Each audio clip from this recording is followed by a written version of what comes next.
Yeah. Yeah, we're live already. Let's go. We're starting off, we're going to start the game early and pretty quickly instead of having a lot of preamble. Because if we're being honest, the game is secondary to the point of today's stream. Which is that I want to talk about Toxic Yuri Mecha. Or as it should be known, and I will share a link to it once I've got the game loaded. But we're going to be talking about Girl Frame, which is a really, really cool TRPG.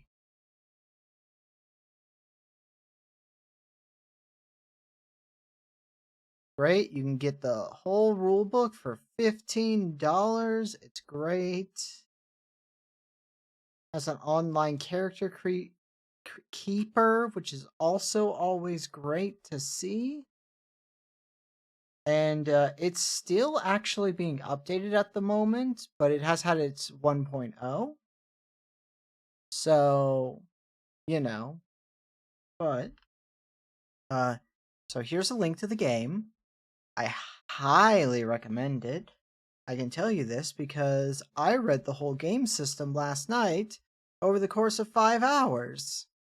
I think it was 5 hours. While gushing about it with caffeinette. Filters.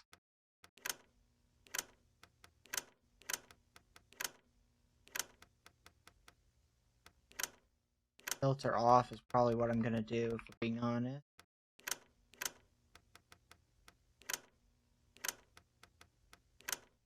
Just because I need legibility, and this game does not have font that I would call legible.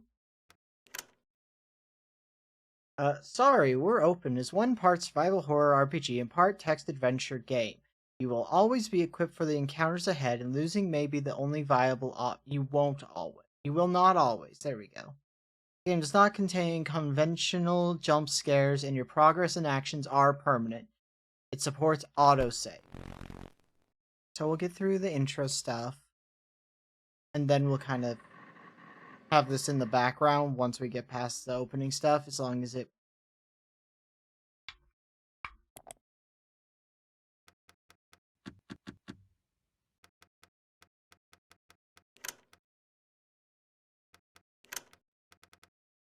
Wait, there's only 8 characters.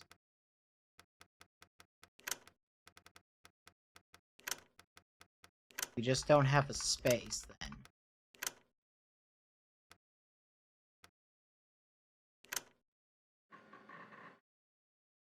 Login successful. The corporate latter. Start program.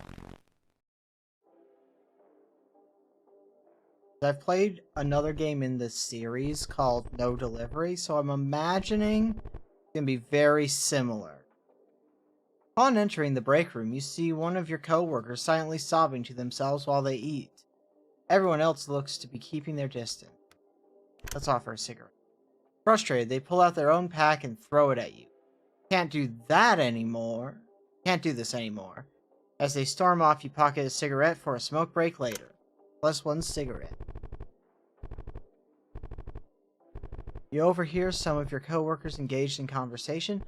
Telling you, man, clocks will stop completely, computers won't work anymore, and modern technology will all just go kaput.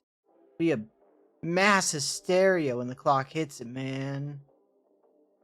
This is definitely about Y2K. A moment of silence passes before everyone turns around and agrees with you. Apparently they had been stuck for some time listening to them rattle on. Hey, I'm just saying, it's modern takes breaks. It's not just our asses, it's our jobs. They then go for a smoke break. Taking your time during your break, you notice that someone's gone back to work. Unfortunately, it looks like they've also left quite a mess behind. Some wet, some dry, but mostly manageable. There's a wet mess in the room. You have 1 mop. Let's just clean it up.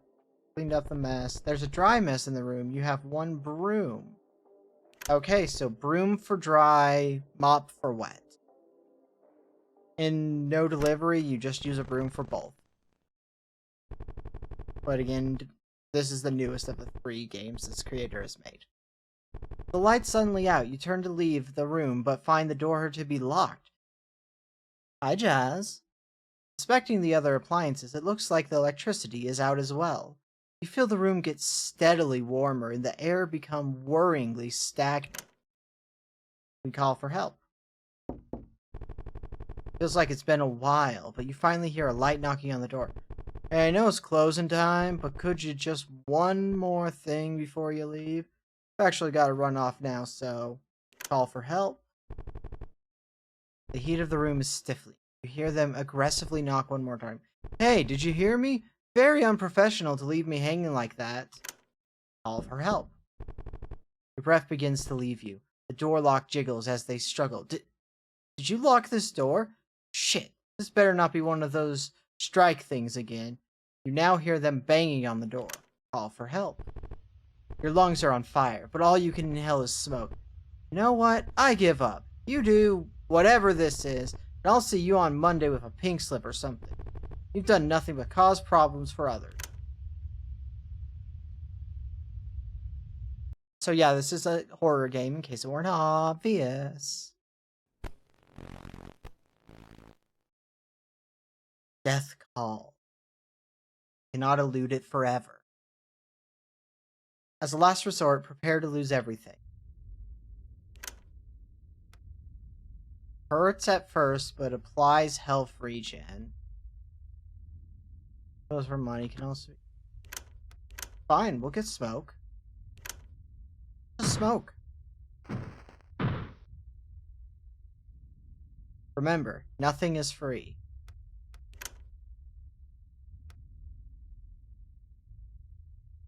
Terminates the employee, but heals the crew. Play a fresh one. I have $10. Ah, fuck. I wasted my $10. It's time. Goof off. Corporate repercussion. Your soul. So you choose hell. The corporate ladder. Congratulations. And welcome to your new position as the manager of your local supermarket branch. In this informational video, we'll be covering what things to expect and outline your new responsibilities. First thing first, here are some basic instructions.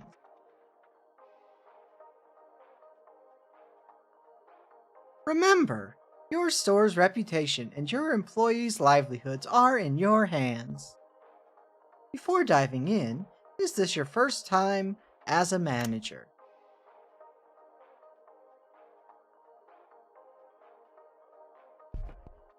Oh, okay.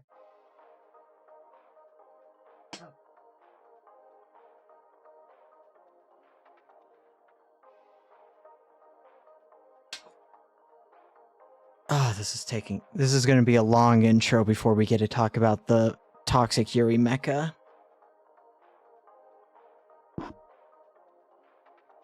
Keep you grounded with your employees. You'll be expected to experience the day shift as they do, except through a screen. The day shift will include tasks such as restocking inventory, regular cleaning, customer service, and the like. Note that every decision you make here will either affect your employees or, more importantly, your wallet. As the manager, you'll be expected to go above and beyond what is normally expected of a regular employee. Which is why your shift doesn't end when the sun goes down. In fact, it's just beginning. But other than that, the night shift is just like it is during the day except for a few minor differences. Left. Just make sure not to fall asleep. And finally, as the lifeblood of your store aside from your own, your employees are your most valuable asset. Managing your employees or crew will determine how far you will go in this industry. Note that every skill an employee uses will cost varying amounts of money. Alternatively, every employee can also goof off at your expense, getting the job done at no monetary cost. Or leave your service by quitting, inspiring and healing your crew at the cost of their termination. Also note, each employee you interview may have unique liabilities. Liabilities range from having helpful qualities during encounters to completely detrimental flaws that may bring your crew down along with them. I wish No Delivery would have had this fucking tutorial, oh my god. Part of your job is to work with what you've got and to make the most out of your current crew. But if someone new and better comes along, we trust you to have what it takes to fire and hire as you see fit. Upon employee termination, please note that lost employees will be automatically removed from the crew. Rest assured, you'll be able to fill that void in your crew in no time. However, if you, the manager, were to succumb to your mortal tendencies, your encounters will automatically end as well. Remember, despite all common morality, self-preservation is key in this industry. Once again, congratulations on making it this far. You are now armed with the knowledge you need to meet the responsibilities and expectations of your new managerial position. Work hard enough and one day you too can make it to the corporate ladder. Okay, I think we're done with it.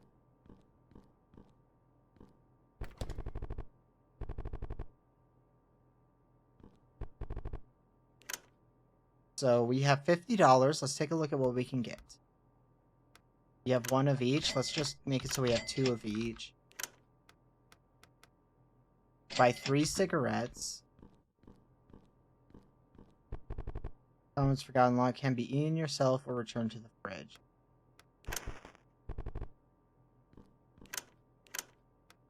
What's this do? Can be eaten to restore health or returned to the fridge in the break room. But it's your conscience. Okay, let's just leave it here. Because we can probably come and grab it later if we need it. I don't know. Oh, never mind. Do that one. Okay. Because this is the opening stuff, so we're kind of just seeing what we get. Oops.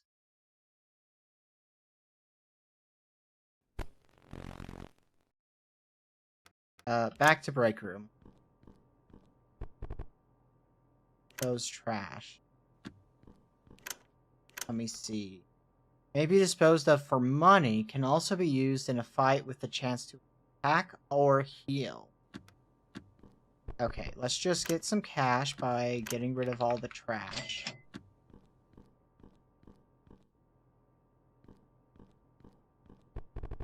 Tough mess mars the floor. Requires one industrial cleaner. Okay.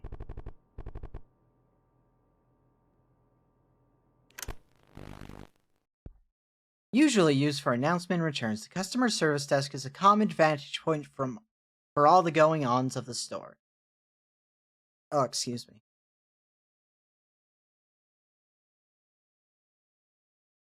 Well, unfortunately, you can't do that.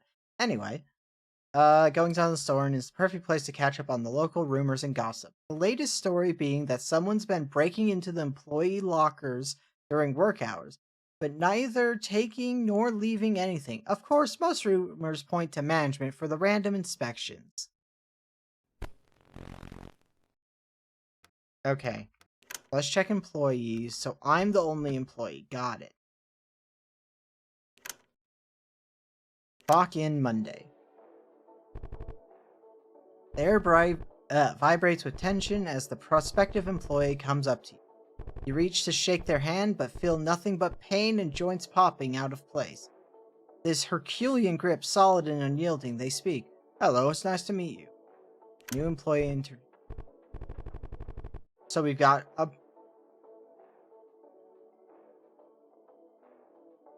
We can't control them because they're a loose cannon. They got goof off, I quit, brand loyalty, blocks for an ally. Okay. We're gonna hire them. We've got ourselves a dog. Another customer walks in through the exit door. It is now 9 a.m. Let's roam the floor. You see an unattended plastic bag. We found expired energy bar. Yet another fly joins its friends in the heat of the fluorescent bulbs. See another thing. We got 10 bucks.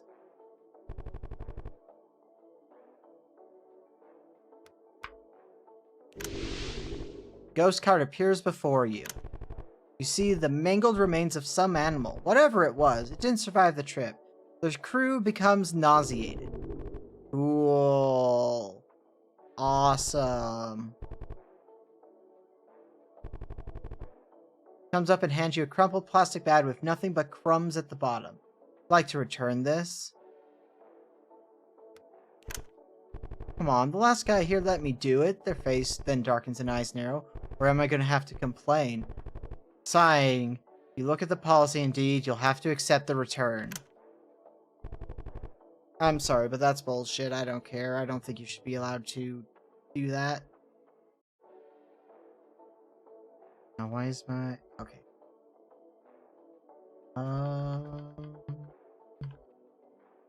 Okay.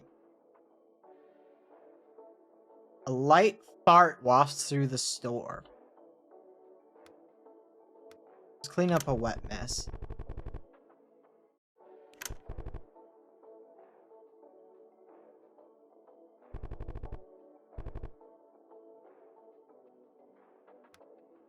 Let's check the store inventory.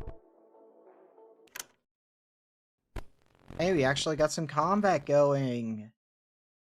And the event of infestation.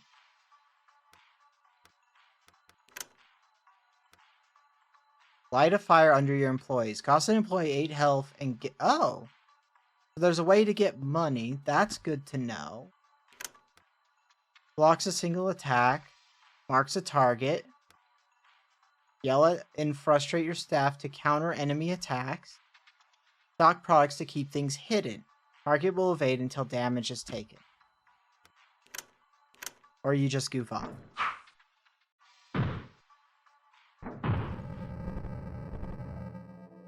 Crash found. Excuse me. Turning around, you see a little kid looking up at you. They're holding a pen and paper. I'm doing a school report, so I could ask, do you like working here? We're gonna say best job ever. That's the 5th one today. Looking at their paper, you see a few categories with some tally marks aside them. Thanks for your cooperation. They told me to give people things if they answer, so here. Sugar packet. I feel like if you said no, like that would get back to you and hurt you because corporate bullshit. Let's clean up a dry mess.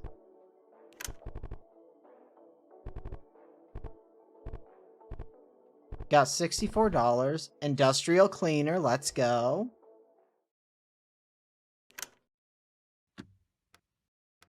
Now we go to the break room. Deny. Okay, so...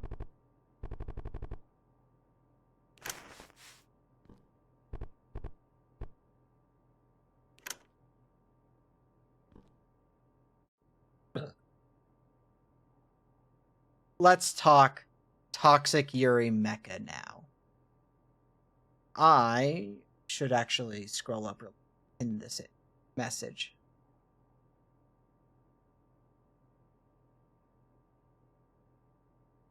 Or we'll do 60 minutes.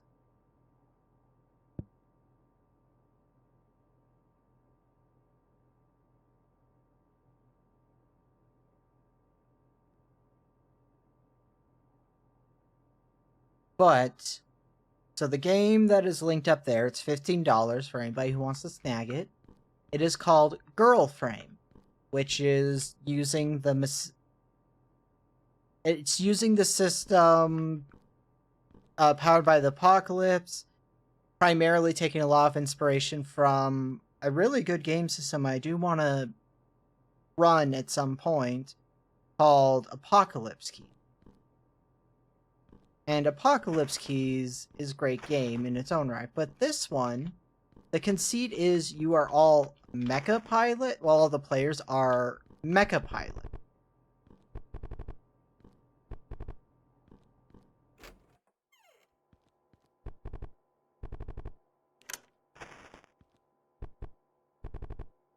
Two bags full of money.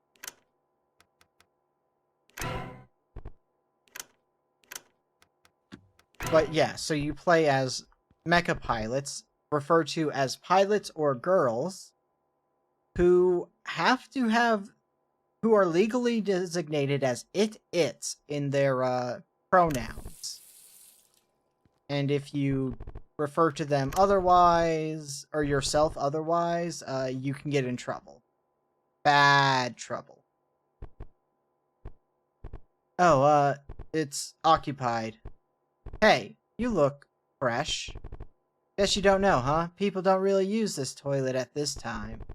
People don't come in 'cause I'm here. Kind of a mutual agreement we got going on.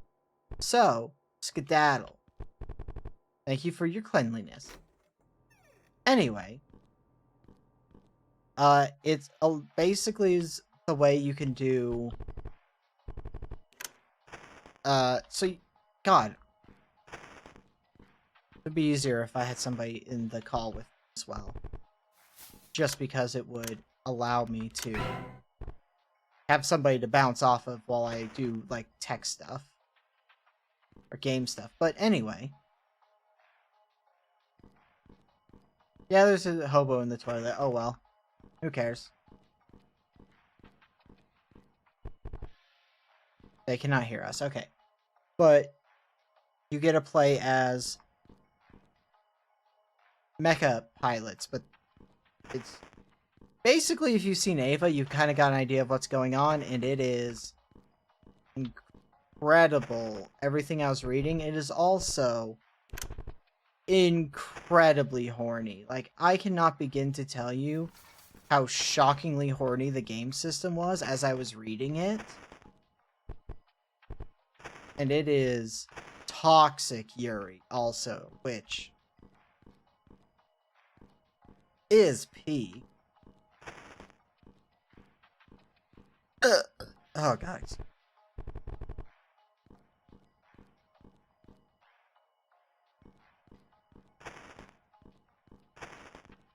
Damn, there's a lot of stuff around here. God. Thought this game would be a little easier to turn my brain off for, but I was wrong.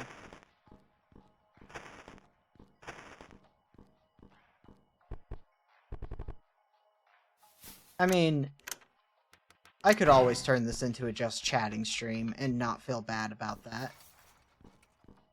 Anyway. So, my main problem with the game is purely that it is so incredibly horny and like wants you to tackle really dark themes that I'm not sure how I'm gonna get a full group together.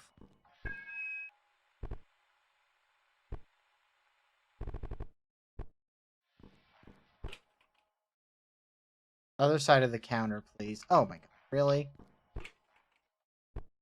Good, you picked up. Finally, someone with authority. Sorry about using the intercom. Didn't know if you were in today. I am the consultant in charge of the shipments for the store. Been trying to get in touch, but as you can see, the floor is kind of lacking in inventory at the moment. Yeah, exactly. Let's get through this interaction and save. So we can we'll go just chatting and talk about the fucking thing. Same goes for electronics. The section isn't open yet, but whatever you're going to sell with no inventory. Now, I know other stores have got some stock, but they're just not willing to share with others, you know? Anyway, that's where you come in. You can probably find delivery manifests in the trucks here or on other locations. You can bring me delivery manifests. I can get the punch cards you need. Store inventory expands, and we can go back to working normally. Sounds like a win-win, right? Just pick up the phone here and let me know. Okay, yeah. Look, we'll probably return to this game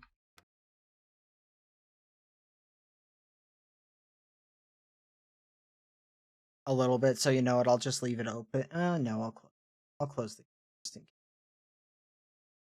game. Go in here. Music. Because, you know, you want music when you're chatting. Okay. Let's start this conversation over with Girlframe. So Girlframe, TTRPG, made by the people, or no, based off of the wonderful tabletop system used for Apocalypse Keys, which is made by the same people who did Thirsty Sword Lesbians, which is another one of my all-time favorite systems.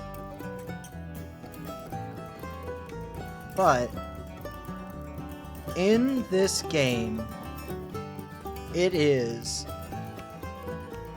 a mecha anime that is more Eva than it is other mecha anime. It's got a lot of body horror in it, with the main threats being a thing called Gorgons. And, well, one of the main threats, I should say. That is the reason the Foundation exists, which your character will work for, essentially. I gotta turn down my volume just so it's not blaring in my ears. Anyway. God, there's a lot about the game, and I fucking love it, but staying focused is hard.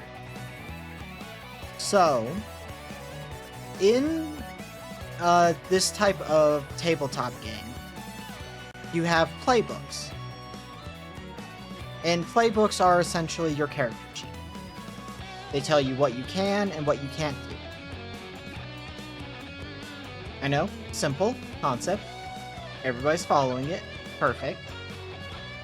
Let's open up one. I'm going to open up the sheets just so I can kind of have a little bit of focus. Okay. So the whole conceit is you have a district, which is like a 10 by 5 grid, I believe, or 10 by 6 grid. And you have like a main base, you have main cities, all kinds of things. Your job is to keep this district from going into collapse from either rebel activity, Gorgon activity, while also having to kind of manage the budget. This is what you do as the handler, by the way. There are mechanics so that you're not going in like, I don't know, I'll just fucking wing it. It actually gives you like rules you can use. Don't worry about Jazz. This is a song you probably won't have to worry about because I don't think you'll ever play this game with me. Or in general. But so you have like all of these things you're trying to keep together. That's you as the game runner. So if you're not the game runner, what you have to deal with instead is you are a mech pilot. You are a girl, essentially. But you are actually an it when it comes down to your pronouns, and your mech is referred to as she, her. And mechs are a combination of machine and bio stuff. So, literally the Evas from Neon Genesis Evangelion. I probably should have said spoiler. Oh, by the way, there will be spoilers for a lot of mech anime. Well, there'll most likely be a good chunk of spoilers for mech anime, because we're talking about Toxic Yuri Mecha. Anyway. Oh, let me change my category. I just realized we're still in the game. Just chatting. Done, done. Okay, category says it's up. But you, as a girl, one of the mech pilots, you pilot a mech. That is your job. You are governmentally contracted to do this. And you have a handler. The handler is also the game master, the one who's just in charge of everything. And the way your character sheet works, let me pull the character sheet also, you know? Let me just have things so I can reference them instead of going off of memory alone. But you have your call sign, the name of your frame. Your pronouns are set to it, its. There are ways for those to change, but unimportant. You have the girl playbook and the frame playbook. These make your character. Girl is you without your mech. Frame is you with your mech. Although you can use your girl moves when you're outside of or inside the mech. You can't use most of your frame moves. There are exceptions. Unless you are in your frame, that kind of stuff. You have statuses. There's heat. Basically, it's a number from 0 to whatever that you spend to give yourself bonuses when you make rolls. You have permissions, which are your rewards for completing missions, obeying orders, being the best pilot, etc., etc. But then you have things called identities, and these are like your core character traits. The ones that you will most likely start with are dangerous, malfunctioning, programmed, and weird. Because, I mean, you are literally medically altered so that you can pilot mechs. Or frames, in this case. So basically, at any point, you can use these identities, you mark them. You know, I'm gonna have to reread through the system at some points because I'm not fully sure how this works, but I've read through it once before, so it should be easy enough thinking about it. Anyway, you mark them, show you've done it, and then you can, like, I think you can get rid of the identity, or I'm gonna have to reread the rules. Let's ignore that. Let's ignore that. You have tags. These are things like competent, lazy, slutty, that kind of stuff. Or no, slut is the example they use in the book. But same concept, you know? And anytime you lean into a tag, or somebody focuses in on a tag, there's like a numerical bonus to dice rolls. Or negative, depending. And then you have your frame assets and your girl assets. These are essentially your hit points. In combat, if you get hit, something damages your frame, one of your parts is damaged. Self-explanatory. If all things are damaged, that's really bad. Because if all things are damaged, you can't pilot your frame, and that means any damage that comes towards you will go towards your girl assets, which are you as a person. And if all of those things get damaged, you die or something similar to death. Depends on the thing that hurt you. That kind of thing.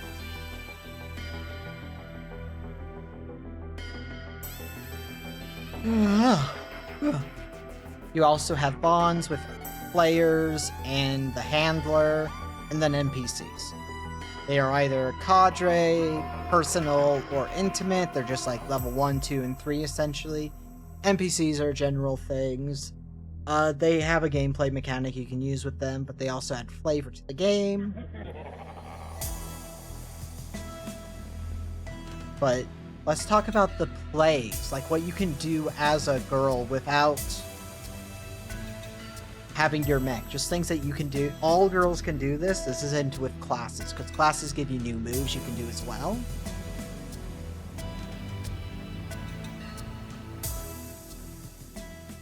But these are things that you can do. Flat out. So you have keep your head, which is one of your basic moves. When you keep your head, say what you're trying to survive. So this is like your something bad is happening. I'm trying to survive. And you'll roll 2d6, which, for anybody who knows dice math, statistically, you're most likely to roll a 7 on a set of 2d6. If you roll 8 through 10 on these 2d6, you get to choose 2 options, and 1 option that you aren't from like this list, which is I'm desperate enough, sexy enough, tough enough, vicious enough, or in control of myself. And that's how you're able to kind of keep your head. On an 11 plus, you're desperate, tough, vicious, and sexy, but you're definitely not in control. You'll have to take a tag to get through this.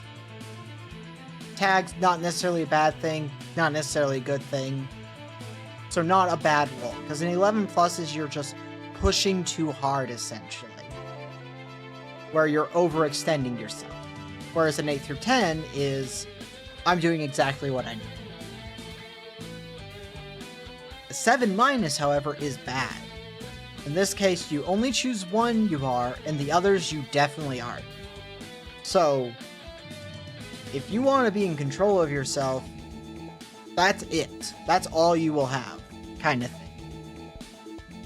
And, you know, it makes it harder to do survivability, combat, etc. Or social stuff.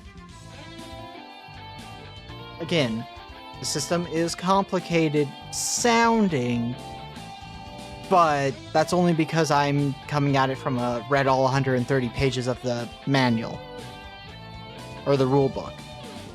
If you're a player, you're gonna have to read through maybe 30 pages max.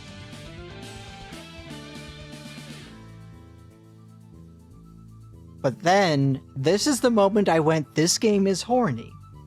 Because I was reading through the rule system. I got to the move, put someone beneath you.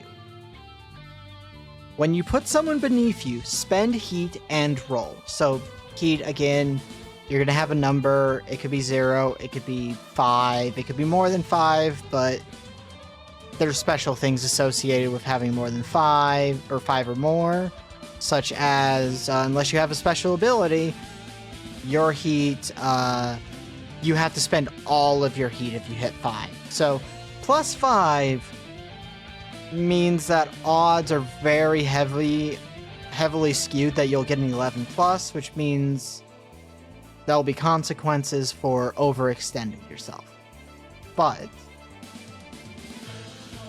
going to put someone beneath you. Between 8 and 10, you insult her or hurt her and it sticks. Give her a tag. So that means you add a tag to their character sheet.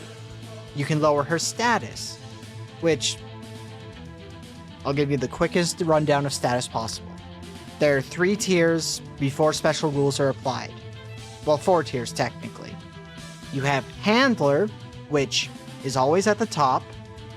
You have the Ace, which when it comes down to the girl rankings, is the highest. You have Wings, and there can be multiple wings. And then you have the Dog. Again, another reason this system is so fucking horny in my mind. Also, I've read the whole thing and I was having like a full-on crash out with Caffeinet last night. Admittedly through text chat, but still. But essentially, you want to be the Ace because you get more permissions. You don't want to be the Dog because you always get punished. That's the name of the mechanic. Punished. Or punishment. So. And then the last option is you can weaken or deepen your bond with them. So if you were a cadre, you could become personal or personal to intent, or you could go from personal to cadre, whichever. Oh, excuse me. Which is a mechanical way for you to tell a story, which is something I talk about frequently when it comes down to tabletop games especially. The rules need to help tell the story, not get in the way of the story, and this makes the story. Because if you want to play the character who's like, I don't have any close friends, that's the move you would kind of use, because you can push people away to cadre, which means we work together. It's the equivalent of being like, I trust you in a work setting, and that's it. Like, that's the level. Personal is more like, I trust you as a person. Intimate is borderline obsessive trust, is the way I would describe it for this game specifically. But let's say you roll an 11 plus. You choose one from above and then one from below. So that means of those choices I just chose, they get to choose one, but then they have to do one of these bad things. Basically put her beneath you. Pick one of her tags. She can't choose to reject it unless you agree. If her status is lower than yours, punish her. Like I said, punish is a gameplay mechanic. And this is the fucking rule that made me go, oh, this game is horny. Instead of being like, oh, that's kind of an interesting choice of words, or that's interesting. This was the moment when I went, oh, fuck, this is horny.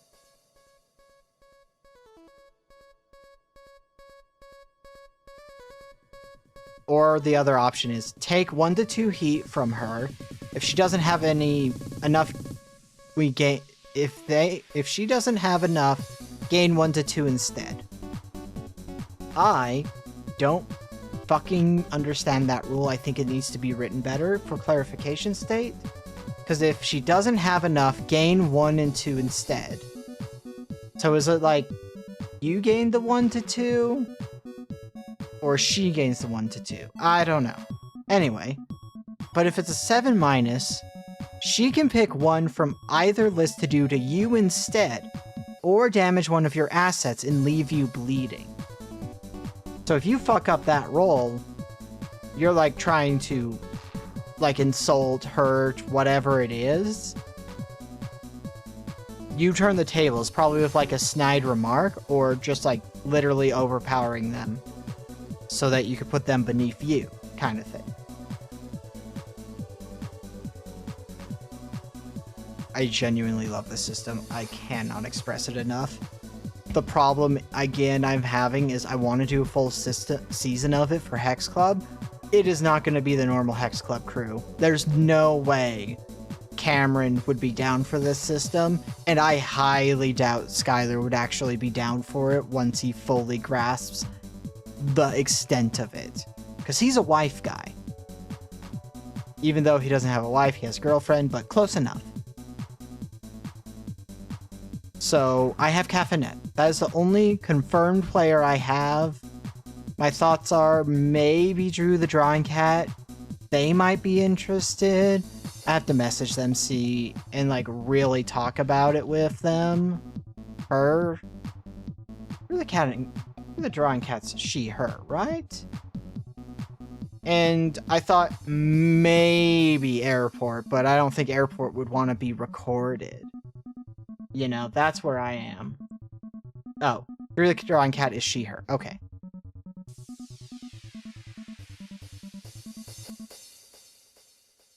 Just wanted to confirm that. So yeah, Drew might be somebody interested.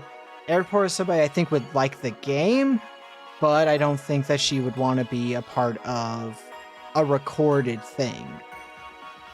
Also, me and Caffeinet realized that the game would probably have to be streamed on a site that isn't Twitch. Because well, you've heard me talking about this, and I haven't even got to the really horny shit yet. That's right, we're scratching the surface of toxic Yuri right now. But anyway, another girl play is called Disobey Orders, which is when a superior, which is anybody with a higher status than you, gives an order, and you don't want to do it. So you have to... You lose status and spend heat to roll. So no matter what, your status is going to go down. The toxic Yuri iceberg. It's very important that we put toxic here, because let me tell you, when I get to the handlers, that's when it gets really toxic. Incredibly toxic, in fact. But let's say you roll 8 to 10. So you can disobey, and you get to pick one of the options. If your handler finds out they'll punish you. You can give yourself a tag and gain 1 to 2 heat. You can reject a tag.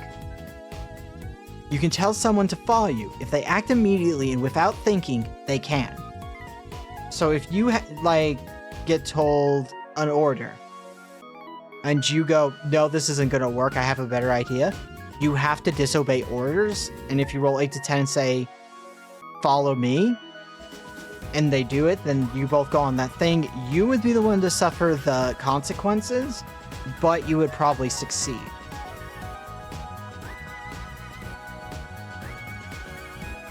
That's another reason I don't think this game system is for Jazz, is because Jazz wouldn't be into the intricate emotional stuff going on in it. Would be into the body horror and the mech stuff, though. I do imagine that is right up Jazz's alley. Anyway, if you roll an 11 plus, you can disobey, but only if you act now and without thinking. Which means you get 2 heat, and if the handler finds out, they'll punish you. So that one doesn't even give you any benefits, you just go, you do the thing. However, if you roll a 7 or less, your programming halts you in your tracks and you can't bring yourself to fight back. Your handler will still likely punish you if they find out. So if you try and disobey orders, but your neural fucking implants say, follow the fucking order, and prevent you from doing what you actually want to do, if the handler finds out about that, they will still punish you.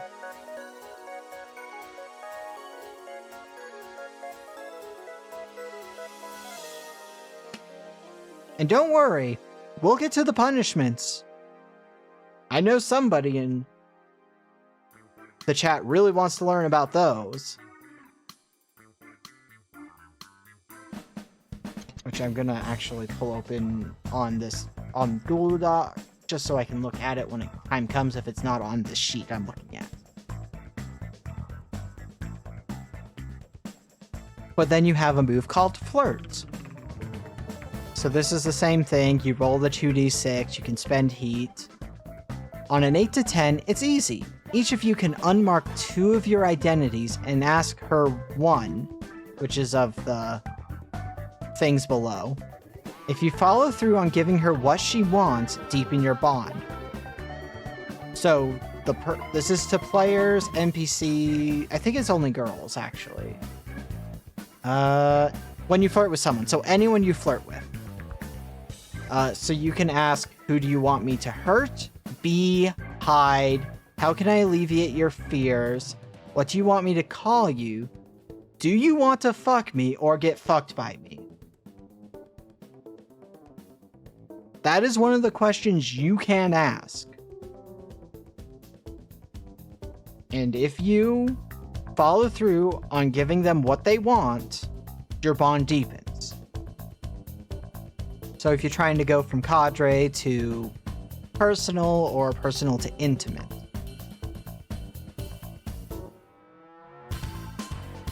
Again, we haven't even scratched the surface yet. I think I'll tell you when we finally hit like the core. Now if you roll an 11 plus, you tell her how you do this, but you go too far. So you get to choose, it's like you did 8 through 10, but you also have a secondary thing, which is, unless you make a play or damage an asset to escape now, you're helpless against me. Our handler noticed us and makes a play in response. I own you, or I owe you, oh god, I own wouldn't have been out of place for this system. I owe you now. You can give me a tag, and I can't say no to you until I've embraced or rejected it. Again, I'm not going into like all the nitty-gritty about the details. I'm going through the moves, the playbooks, and just why I fucking want to run a season of this system. Let's see. Hi, Caffeinet. We're talking about Toxic Yuri. Lab is open if you want to join, but it's totally cool if you don't. Anyway, so the flirt ability, if you roll a 7 minus, you ask, why are you drawing away from me?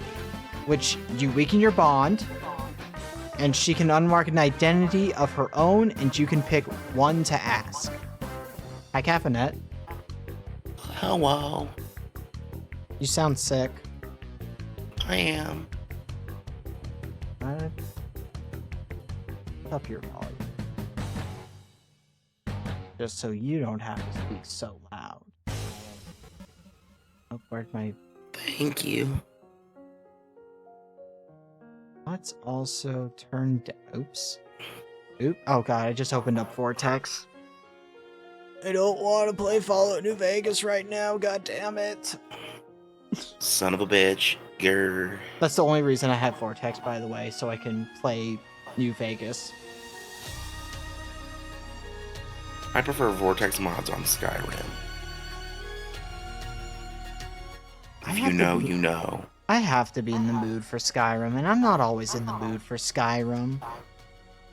That's fair and valid. But... yeah. Caffeinette was the one who got to witness me endlessly gushing about this system in text chat last night. Yeah, it was so cute. I was losing my mind over how every time I thought the game couldn't get hornier, it did. Mana was glowing with enthusiasm. Yeah. Radiant, even. And I really hope I can get 2 more players who will be down to do a season of this, because it might be a long season.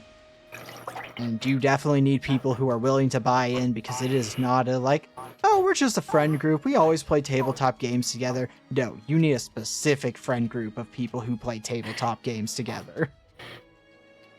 Certified freak, 7 days a week. Yeah, you need characters who are freaks and okay with diving into some really fucked up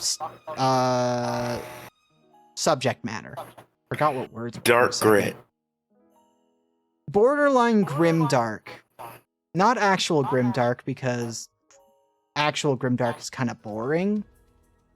But close enough to grimdark that somebody could be like, oh, that's just grimdark bullshit.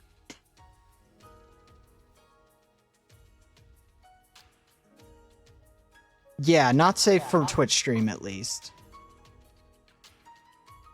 Again, we will get to a specific set of moves where you will go, oh. Oh yeah, that's definitely not Twitch safe. So it would probably have to be streamed somewhere else, but until I have a group that's big enough, I can't really... What defines grimdark? Dark, fucked up things happening for no reason. That is the best way I can describe grimdark. Like, if only just so that you could have a rape scene in something, you put a rape scene in it, that's grimdark. If the rape scene will later be important for the story, and is like actually central to the theme, not grimdark, still dark. Like, that's the difference.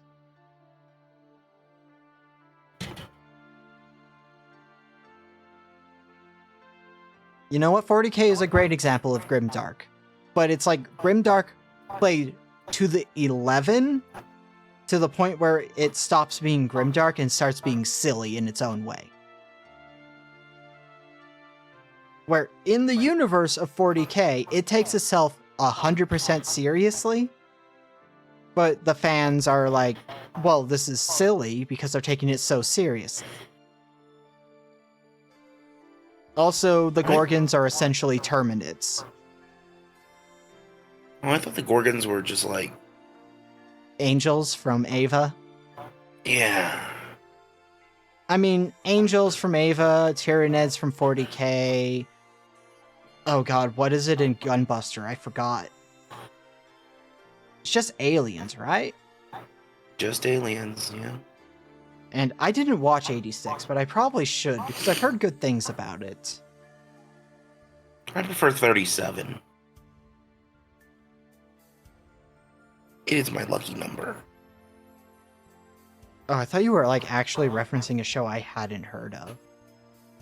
No, I like the number 37 because I'm autistic. I mean, mine's 13, so I get that. Mm-hmm. Well, this is a description specifically 40k knowledge people. Essentially, humans found access to the warp. It's not called the warp, it's called void space. In Girlframe. And in that space, they found fucked up creatures called Gorgons, which are weird eldritch abominations. So, for 40k fans, the warp, more or less.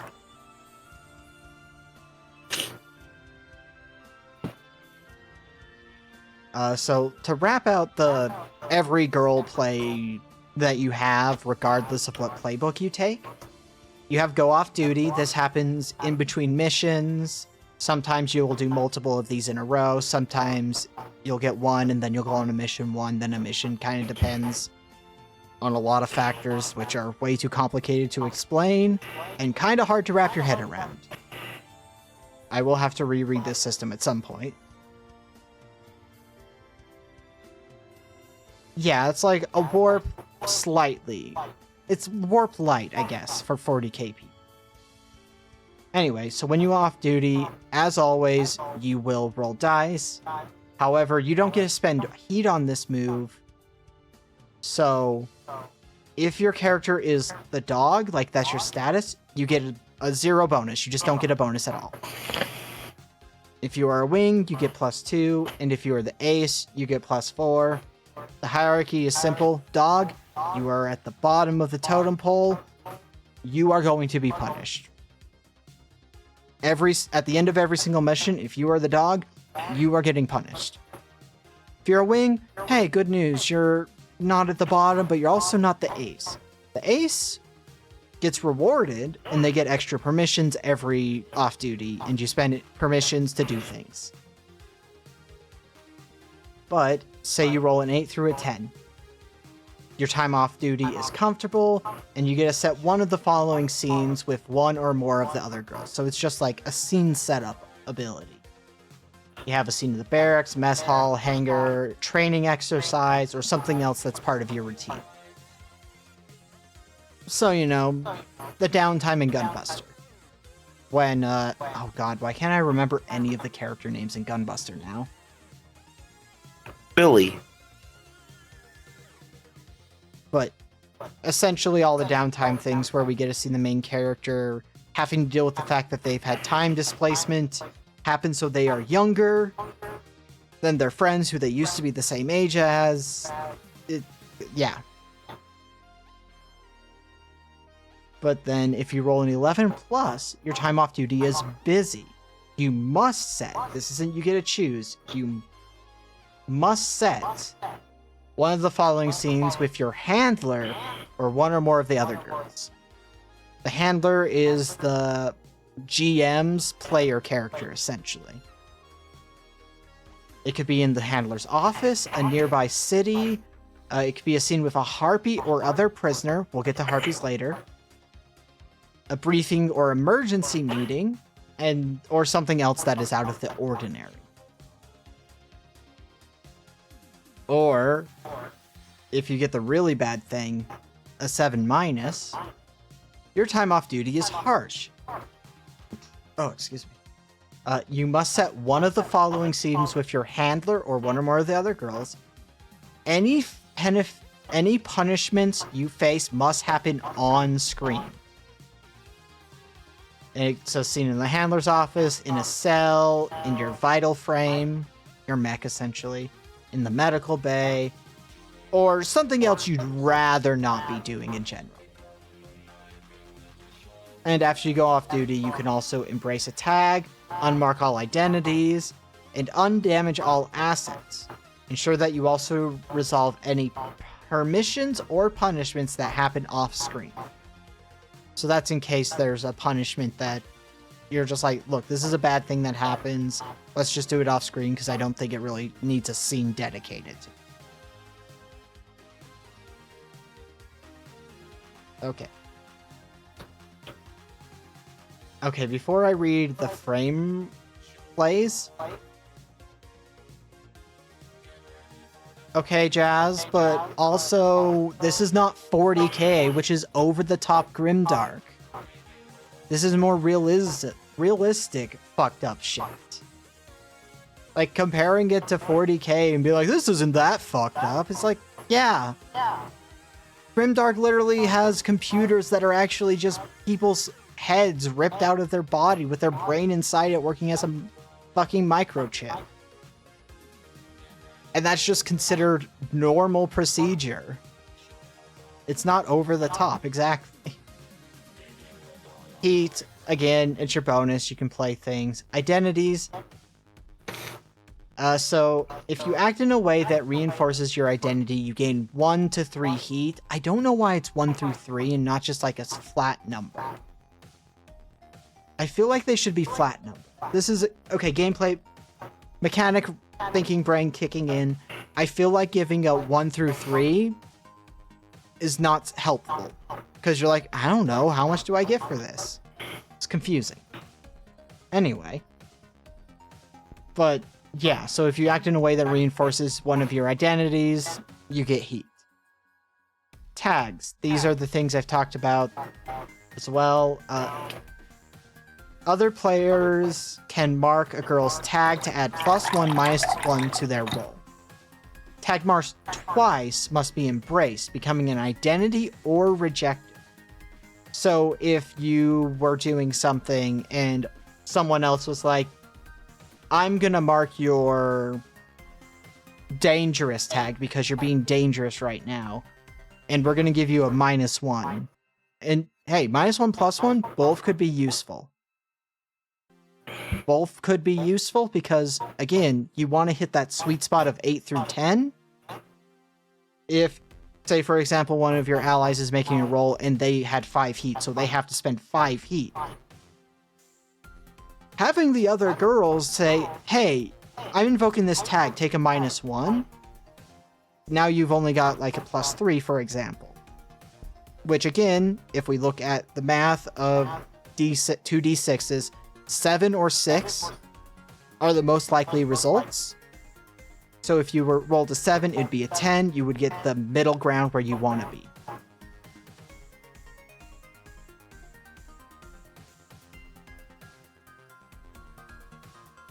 Anyway. So it could be bad, or you could be trying to fuck over the other players because, again, you want to be the ace. And if another player fucks up, they can lose status, so you are more likely to go up in status. Especially if you're the dog, because you don't want to be the dog. Usually. Says you.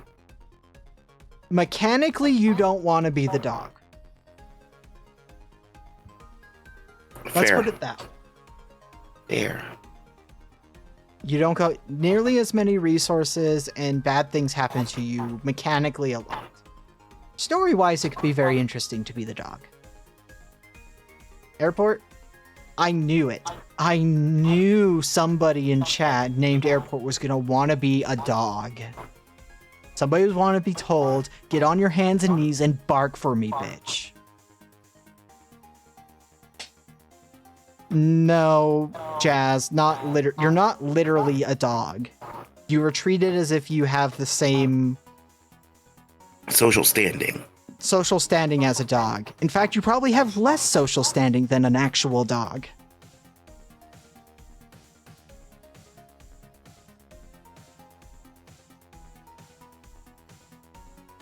I feel like Airport is going to clip that segment where I was insulting her for reasons.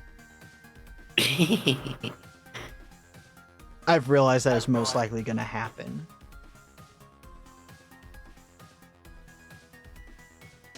Anyway. Based on one of the statuses they have for the handlers, maybe sometimes the dog does get the bone. Yep, we'll get to that. Don't worry, we'll get to the handler playbooks eventually. And, yeah, you could tell, that was a message I sent to Caffeinette, I think, followed by, all caps, oh my god. Yep.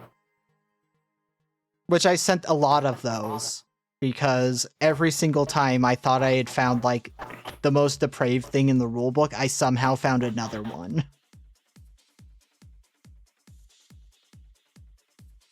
But also there are handler tags, so the handler will have tags. Let me pull open the handler sheet I have. Where? Okay, handler tags are not on their sheet. They are on the girl sheet, I guess? Huh. I guess not. I guess they're just not on sheets somewhere, which is weird. Maybe they're on the status sheet? No. NPC sheet?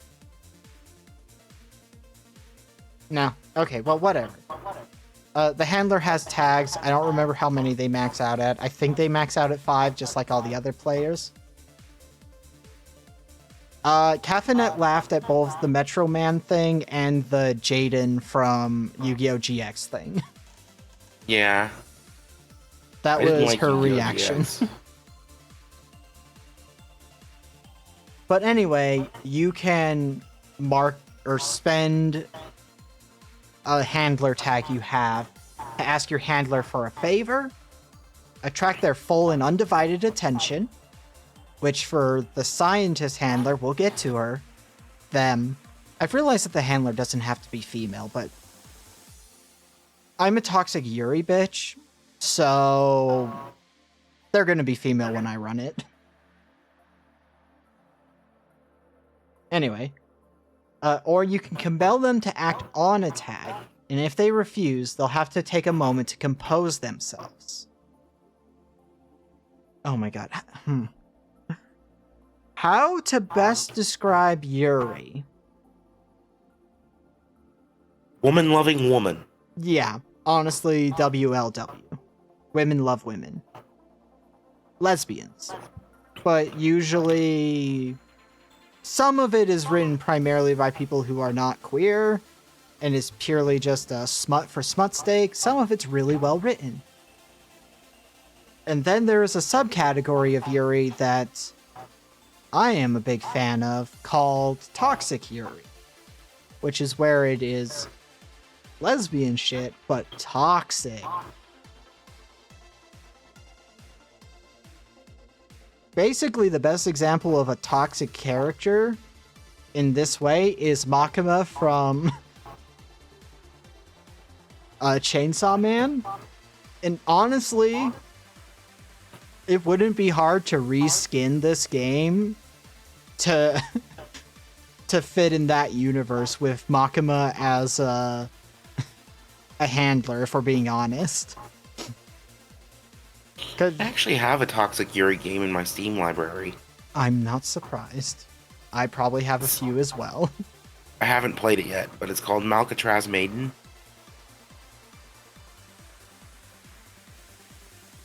Well, you'll have to tell me if it's any good when you do play it.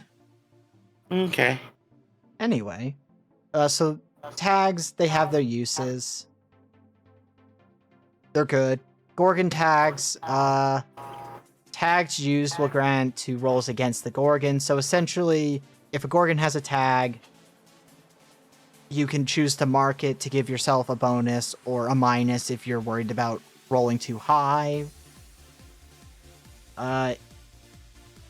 Marking 2 or more tags in one roll will allow the Gorgon to remove a tag, however, so if you're going to be spending a lot of their tags at once, just understand you're going to have less tags to mark in the future. But if you're trying to kill the Gorgon and you succeed, that's okay, but, you know, it could be a big problem later down the line. And then NPCs, you can spend their tags, they'll grant a +1 or -1 to rolls against the NPC, and they kind of shape their self-identity, so, like if an NPC has cold, they'll kind of be cold and distant. Once it has aggressive, they'll be really loud in your face, that kind of stuff. Horny, they'll be horny, yada yada yada, you get the idea. So you have your bonds. If you're a cadre, you can communicate over the radio, which is really useful in combat situations because you're fighting giant kaiju, essentially. If you're personal, tags at +1 or -2, and you have a secret feeling towards them.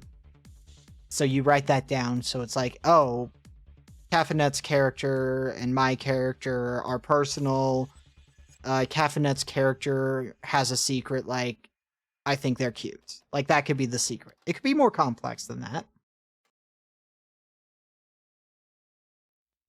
And then, let's see, where is it? If you're intimate, it says you want to fuck her and can communicate through eye contact or touch.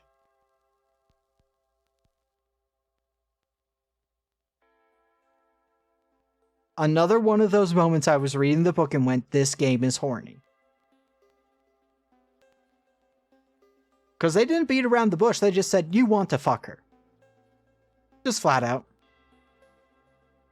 Status, we've already talked about status. The other thing is, you have to obey anybody with a higher status than you. So if you're the dog, everybody can tell you what to do, and you have to agree unless you use disobey orders. But then it's a dice roll, and that could go badly. How the fuck do you communicate with eye? Like staring at each other? I feel like you can communicate with just your eye movement. If you know somebody really well, you can kind of tell a lot. Same goes for touch. That one doesn't feel weird to me. There's also Void. Void is bad, but also kind of useful at the same time. It's complicated, as is most of these systems, where none of them are necessarily bad things to happen, but none of them are necessarily great things to happen either. So, Void, you gain a girl asset reflecting your change, a frame asset reflecting your change, or rewrite an uncorrupted asset to reflect your change. At 4 girl assets or all frame assets alter, you become a harpy. Again, we'll get to them. You don't want to be a harpy, though, because harpies are not player character options. They are NPCs. Your character becomes an NPC if you become a harpy. An antagonistic NPC at that. But, yeah. That's the general rules that it had on the site, so.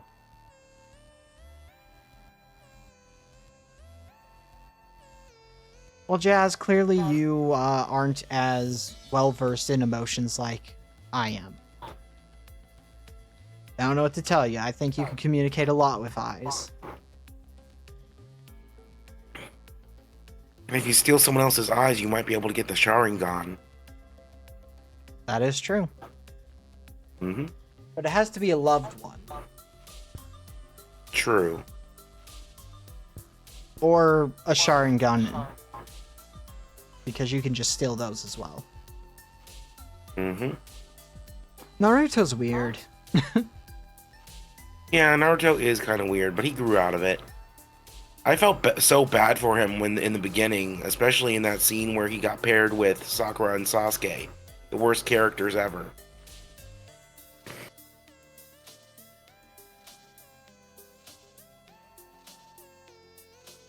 Yeah. Yeah, at the time, I say they were pretty bad. I'd say they kind of developed into more interesting characters over time. No, I mean, they're just terrible people. I feel like Sakura on got paper much and in better. practice. Yeah, like, in the show nobody cares about. Yeah. Okay, my Naruto rant is very short.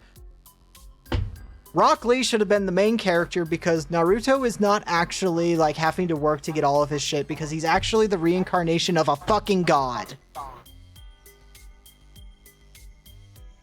Yeah. Rock Lee That's literally fair. had to work for everything and has no... Ninjutsu or genjutsu. Yes. I almost said taijutsu, but that's fully wrong.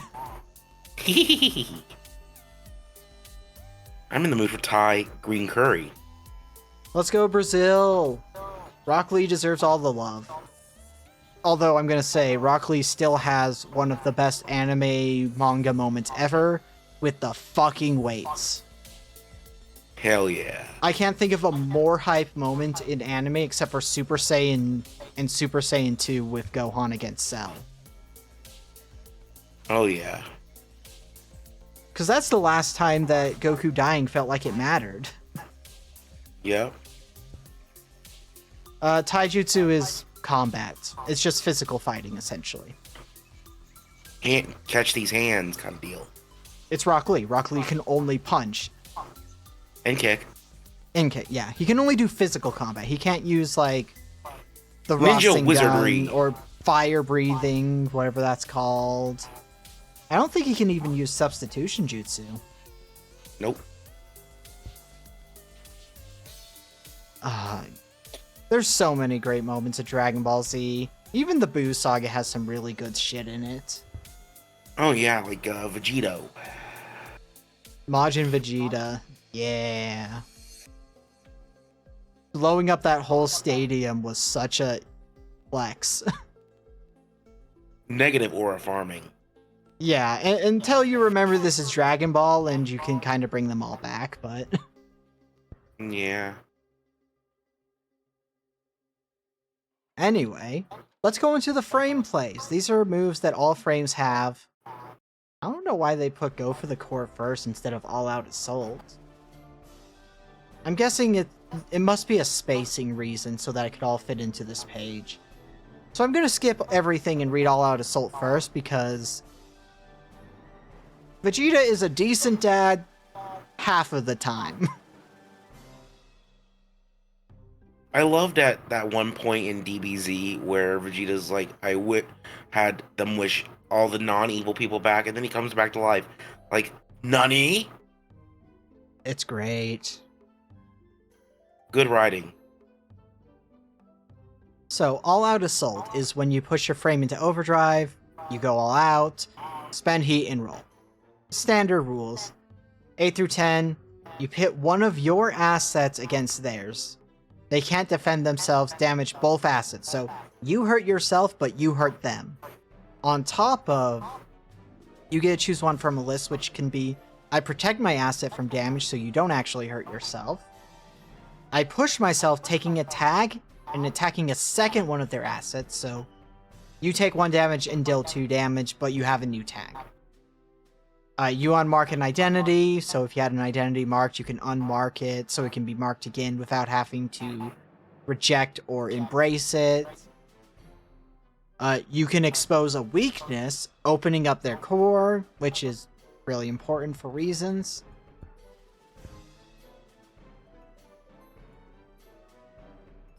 Or you can get into a better position. If you roll an 11 plus, you roll as if you did 8 through 10, but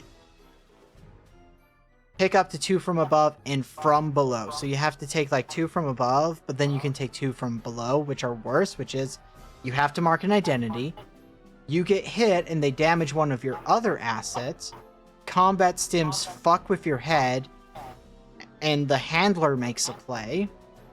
Which the handler isn't exclusively making handler plays when it says that. The handler could make a play that means that another Gorgon gets to attack you. Or the Gorgon gets to do an attack. All kinds of things. Or you put someone else in a worse position and the handler makes a play against them.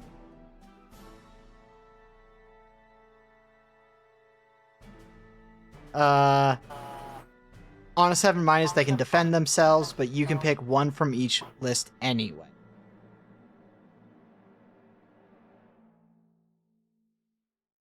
I don't feel like a 7- is that bad.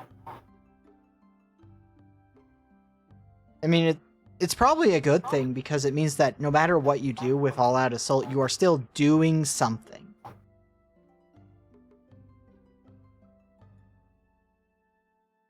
Then again, the 7- does mean you have to take a negative thing. So it's still bad, but it's not as bad as you would imagine.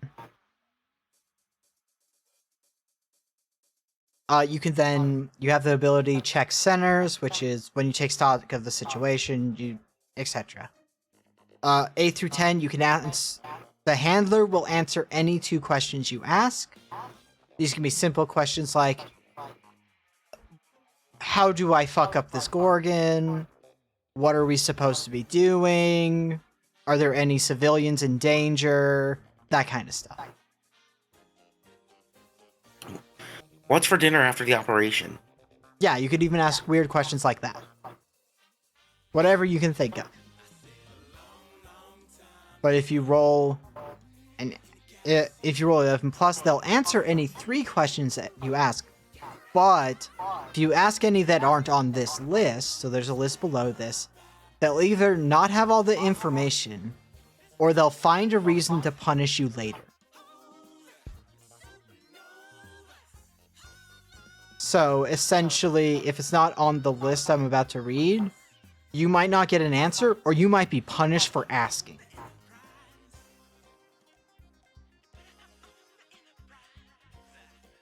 And those questions are, where does the Foundation want us to go? What do they want us to avoid? What do the satellites say the enemy is doing? Where is a place where we can rest and repair? Where are civilians in danger? What orders do you have for us? And then 7 minus, they'll answer 1 question from the list above. It has to be 1 question from the list above, though. Which again, not great outcome, but still helpful to be able to answer one of those questions. Let's see. You have Dive Deep, which is... So you're linked to your mech. It's full-on Ava. You have plug suits, essentially. Again, you can spend heat, you roll 8 through 10. You speak with your frame freely. At the end of the conversation, you choose one, which can be, I alter myself to be a better pilot for her, erasing any identity, and writing a new one or embracing a tag. I lobotomize myself to grow something more fitting, erasing any number of identities. Obviously, this isn't like IRL lobotomy where it just basically kills you.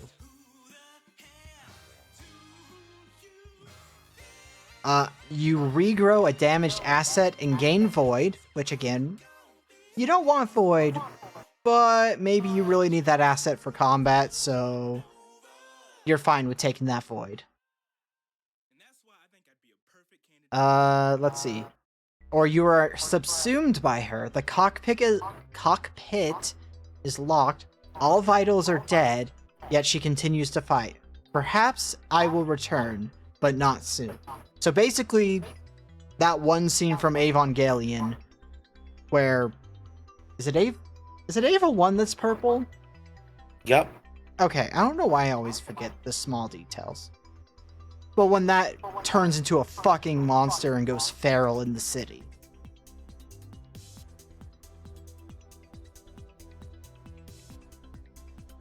On 11 plus, at the end of your conversation, you must choose 2. And the handler detects the synchronicity spike and lowers your status. So rolling an 11 or higher does get you 2 options, which can be helpful, but your status goes down. Which, again, if you're trying to be the ace always, that's bad. You're no longer an ace. You're a wing. Or worse, the dog. Even though I know there are people in chat in this call who are like, no, I'm fine with that, actually. Woo. On a 7 minus, the handler gets to choose one for you, and the conversation is cut short. So one of those things happens to you, the handler gets to choose it. Etc, etc. And then you have receive orders, which is when someone of a higher status gives you an order, you choose a response. You can follow the order, making plays if necessary. You follow the order hesitantly while mouthing off with gritted teeth, making plays if necessary. Or you make the play to disobey orders.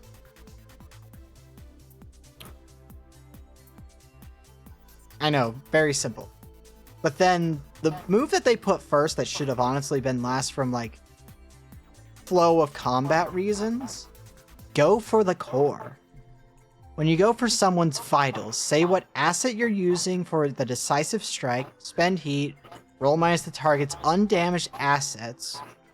So if they have 2 damaged assets out of 4 and the core is exposed, you could spend 2 heat to counteract the -2 you'd get because they aren't fully fucked up. Simple enough. A through 10, you strike them with a decisive blow, piercing their core. They die messily now or will die in a moment. The coup de grace of mech anime. 11 plus, you overcompensate and they get to choose one. If they are an NPC, they die explosively. Anyone else damages an asset if they have an undamaged or dies otherwise. And they get to choose, they damage one of your assets, they make one of their plays against you, they leave you helpless, unable to fight back for now. They die anyway, but may make a handler play against you. So, you know, bad things. 7 minus, they choose 1 through 2 of above. If they're an NPC, they die pathetically unless they have a way to defend themselves. So you really want to hit the 8 through 10 on that one, otherwise you get some bad things happening to you.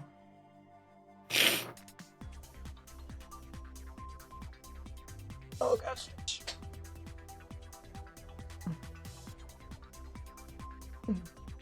Alright, partially stretching because I was readjusting, might as well. Get one of those in.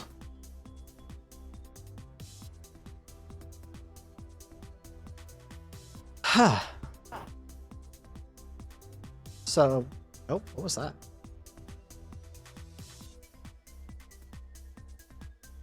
What was what? I just heard a sound, so I was... Oh, maybe I didn't mute in time because I had to cough. I don't know, it sounded more like a pop.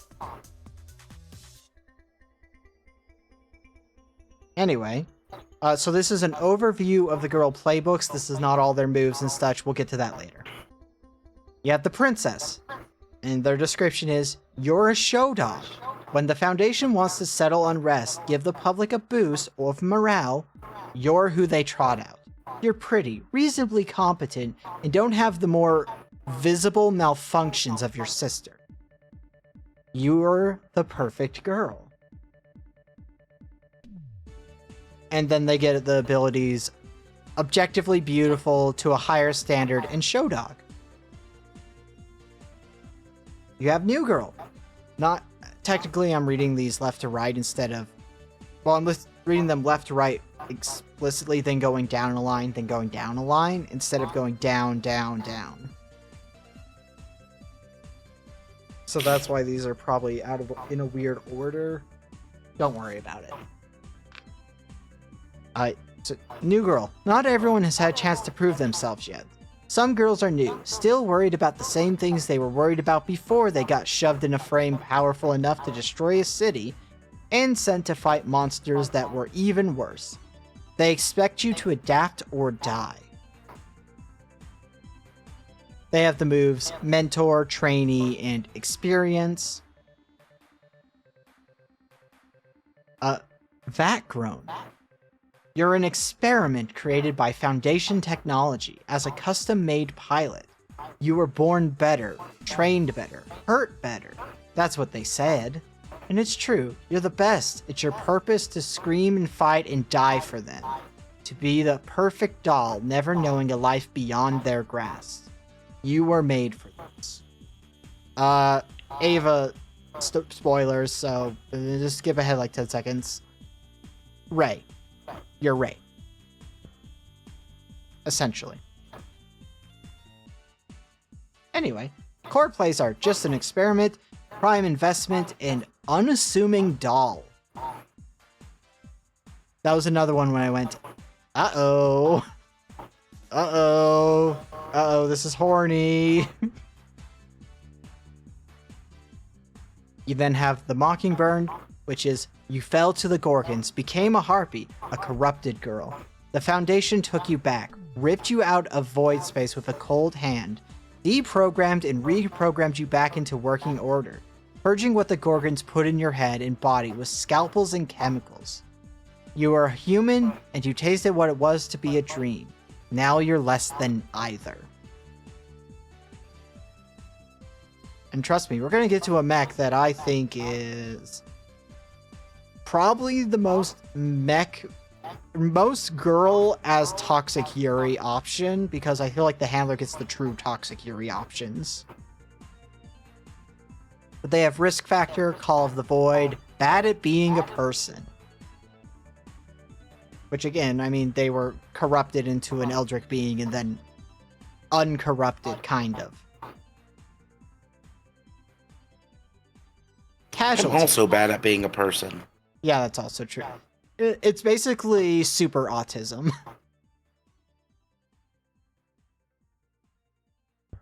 I can make that joke. I'm autistic. Me too. Today's letter is O for autism.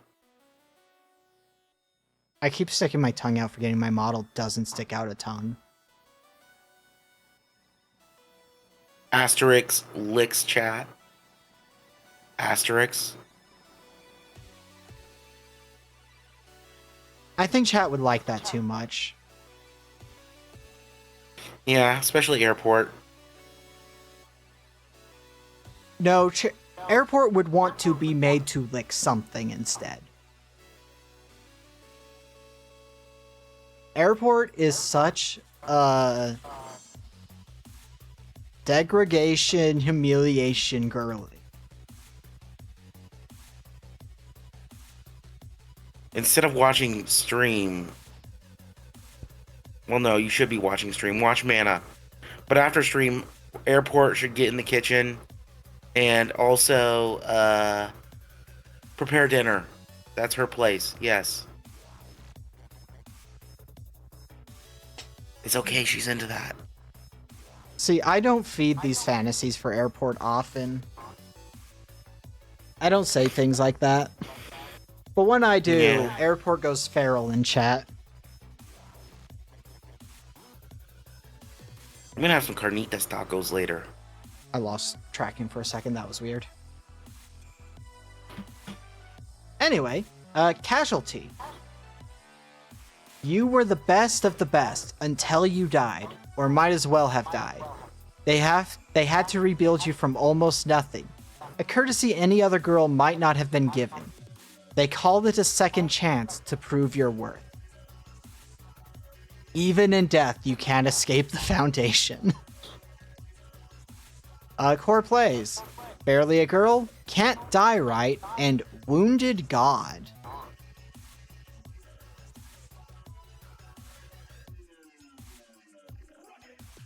Okay, I'm not even going to ask why we're bringing up cheese. Anyway, next you have Alpha, which this is the one that I specifically said to Caffeinet, uh-oh, this one could trigger some of my trauma.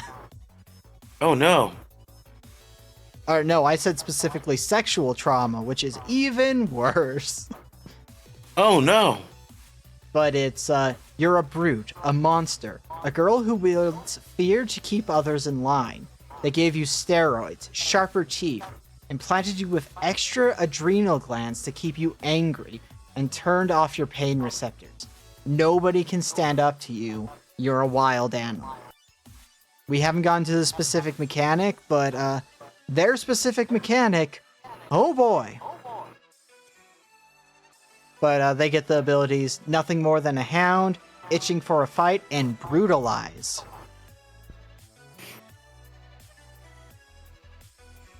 Again, yikes. And then you have... Yep. Oh, go ahead. I was agreeing. Ah. I was like, yep. Then you have the Stim Blist.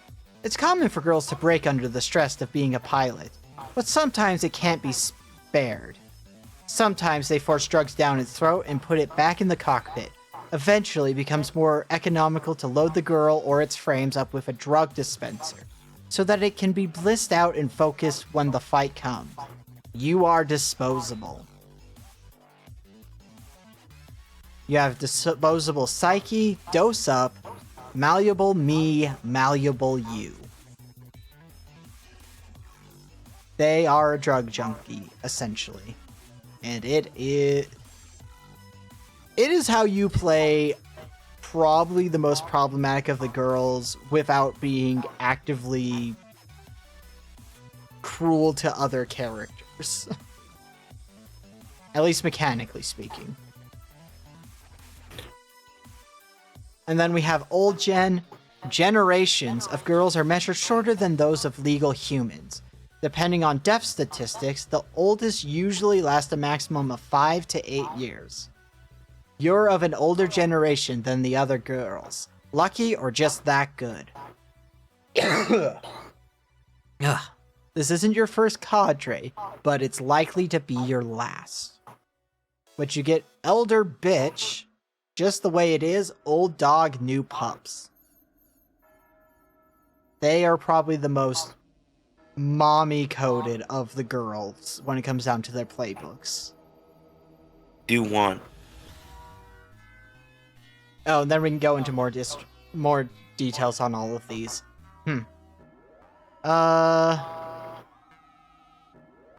I'm just going to go over their unique moves. I'm not going to go everything, but this is where we're going to talk about... You know, we're not going to go over all their moves. I think that's a lot of focus on stuff that... I'll go over the moves that I thought really stood out to me. But this is where we get to talk about the mechanic that made me go, oh fuck, this game is horny. Many times. And most of these moves are incredibly... at best, Yuri, at worst, toxic Yuri. So, at best, toxic Yuri. But, sex play. Which is, whenever you have sex with someone, you will roll and it will give you results. 8 through 10, you are perfect. Ask them for a favor. If they refuse, you may give them a tag. 11 plus, you are perfect. Choose a play which they must immediately make, and you make a decision for them.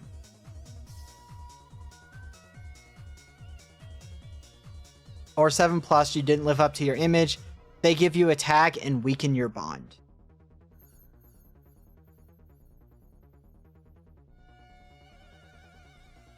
I just thought of a response.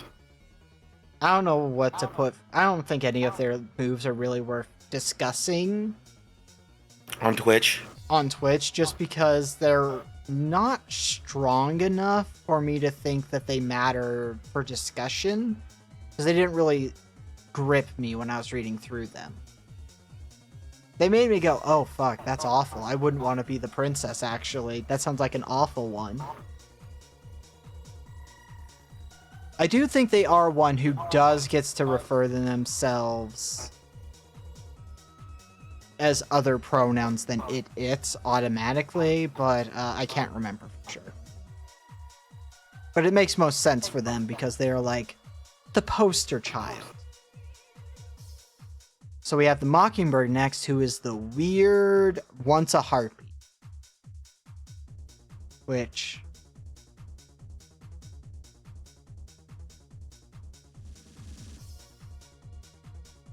I would like to play that just so I can use my verbal stims on Ironically in Universe.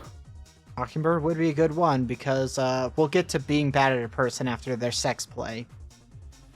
Because on an 8 through 10, you break a barrier. Choose from one from bad at being a person, which we'll get to, while you're talking with them. If your bond is at least personal, you can always use that option in addition to whatever you pick. So you just get one extra option whenever you use this ability, but only with this one person. Or multiple people if you have multiple personal connections. On an 11 plus, you invade and infect them with yourself. They gain void in an asset of your choice and deepen your bond.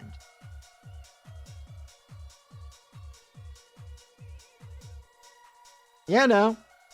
Not great news. Or 7 minus. You're in over your head and break down during the act. They can do as they like for now, but your handler will give them a tag if anyone finds out. Also, you don't want to be caught having sex. You're not supposed to have sex. Oh. Good to know. That said, some handlers are specifically built to kind of be like, I'm not going to tell if we do it, kind of things.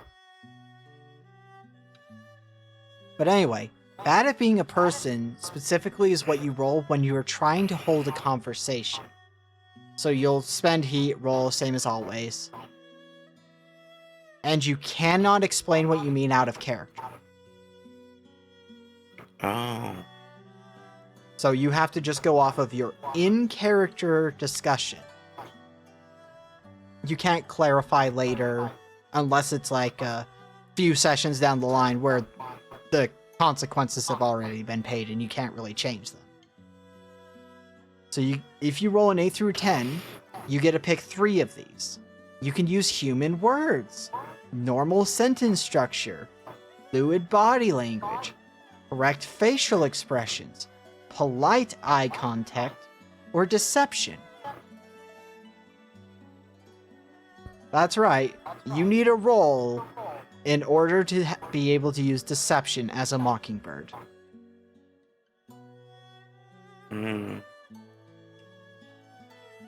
If you roll an 11 plus, you pick 4, but they give you a tag based on whichever ones you don't do.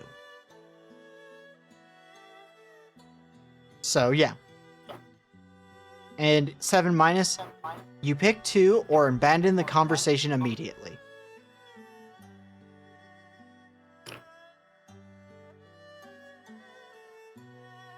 The mockingbird is interesting.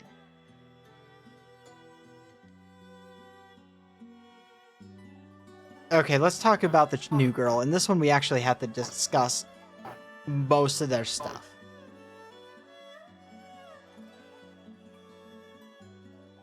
Because theirs are kind of... They change the way the mechanics work a lot. So, you have a mentor who you have a personal bond with. They get +1 to all rolls against you and have permission to choose options for you when you go off duty. If your mentor is ever the dog when you go off duty, your handler will pick a new mentor for you.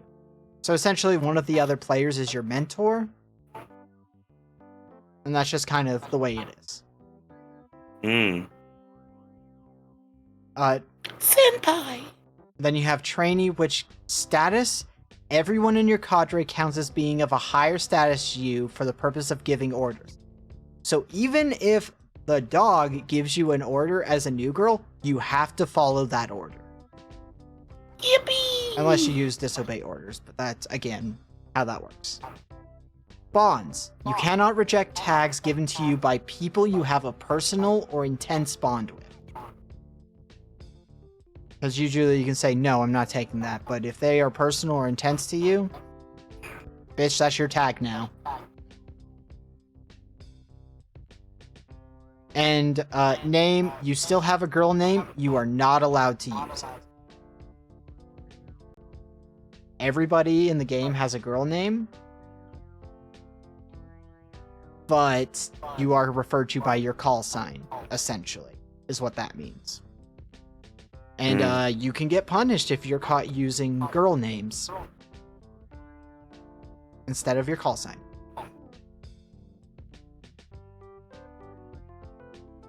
There is a reason that this game does say content warnings fascism in there.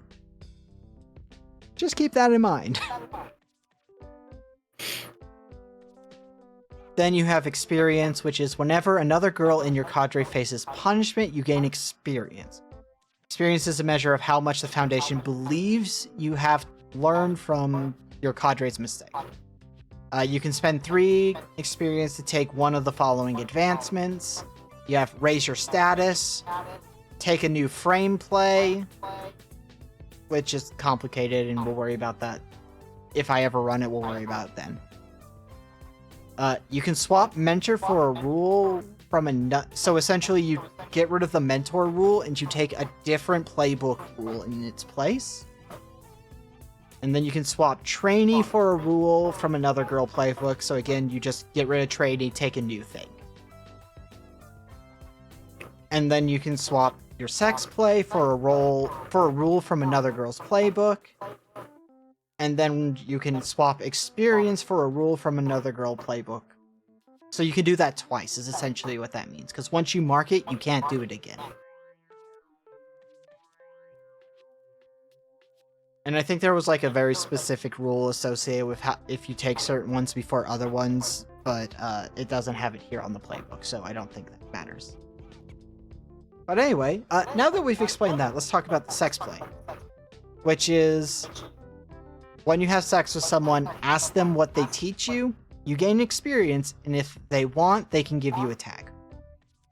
So hey, you don't have to roll to have sex. Good news! You can't be awful in bed. You can't be amazing in bed, but...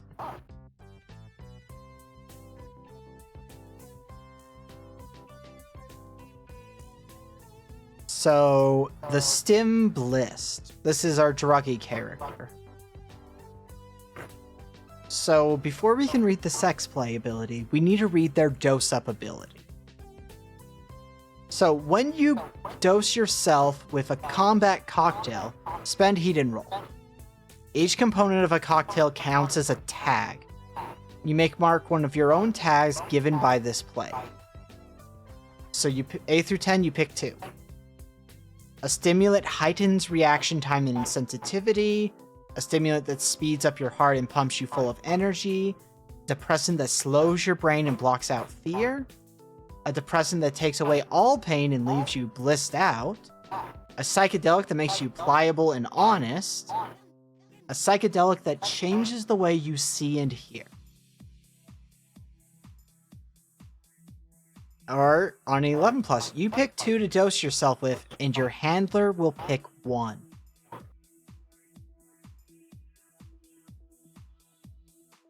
So, I think you can see how this could go very bad for you, considering there's one where there's a psychedelic that makes you pliable and honest. Or on a 7-, the handler picks 1 to 2 doses to dose you with. There we go. Also, whenever you are in the same room as your handler, or in your frame, the handler can force you to play this with an automatic 7-.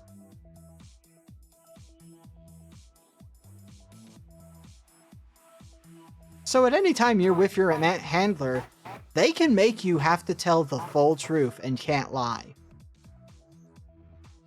Yikes.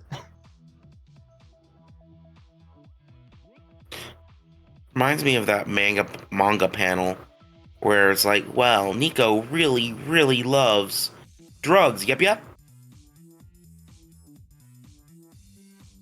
And then that other girl's like, is she okay? And the guy's like, yeah, she told us she hasn't done meth yet. And then the girl's like, gee, what a convincing way to put our minds at ease.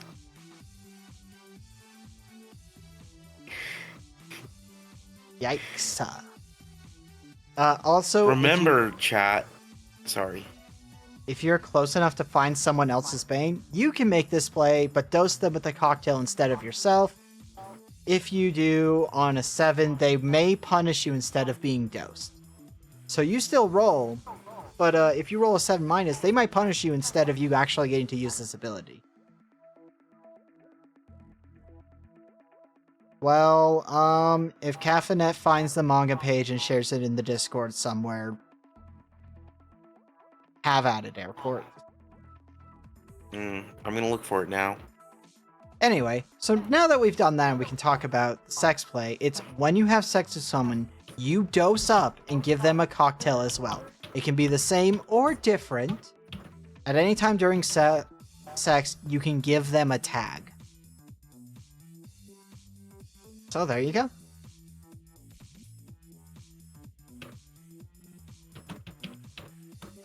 Let's go on to Casualty next. This is the one that was dyed and built back. They're better now. Rumors of her death were greatly exaggerated. I'm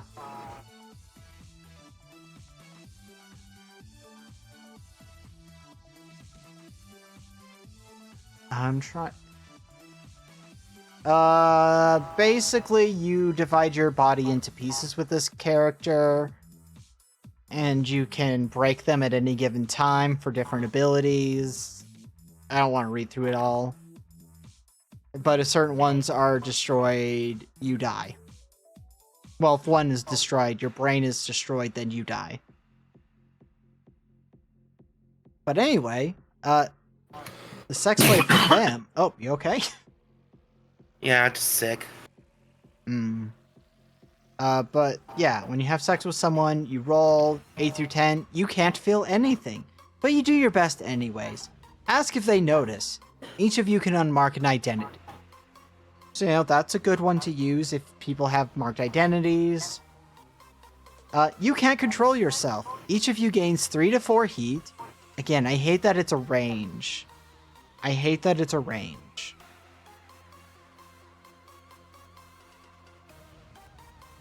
And damage one of their girl assets unless you destroy a piece of your body. On a 7-, you can't feel anything. Tell them they're unsatisfied, and they can give you a tag if they agree. So basically, you have really bad sex. That's unsatisfied.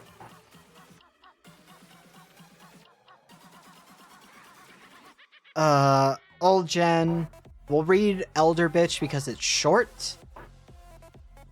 When you keep your head, you can also always pick the following in addition to any others. You know what you're doing if there was any doubt. Short, simple. But their sex play has 8 through 10, raise your status and ask her if she thinks you're a creep. If she says yes, she can give you a tag. Otherwise, she picks one of your rules to unmark. Which is, one of their rules can just do that. On an 11 pluff, she is putting your hands. Pick 1 to 2. Again, I hate this range thing. I feel like you gotta be like, pick 1, pick 2. Giving a range feels weird. But you could give her a tag, lower her status, unmark your rules, deepen your bond with her, or leave her in no state to do anything afterwards.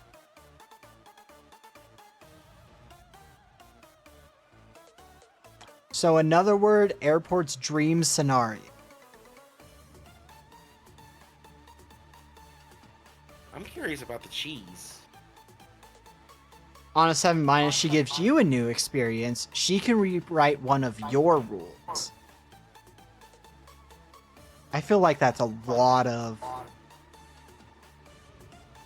Oh, it's because they have the ability just the way it is, and those ones can be changed around. Got it. Never mind. That's not as broken as I thought.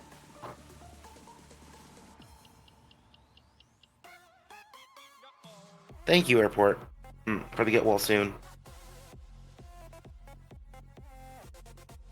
So background... I think we're gonna go over all of their moves, because theirs are kind of fucked up. Just an experiment. You cannot request girl permissions and will face punishment if you try. However, your investors may offer you opportunities to take them. Replace your starting malfunctioning identity with experiment and wired identity with docile. Prime investment. Your handler and your starting NPC bonds are your investors. They have a financial stake in your existence. When you go off duty and roll a 7- or 11+, you can choose to try and please an investor as your scene. They'll pick 1 to 2 things they desire. A display piece, a daughter, a weapon, a pet, a punching bag, or a fuck toy. Yikes. Jesus Christ. Yeah, this is why I said I need a group of people who can handle fucked up subject matter and also are okay with really horny sex things happening.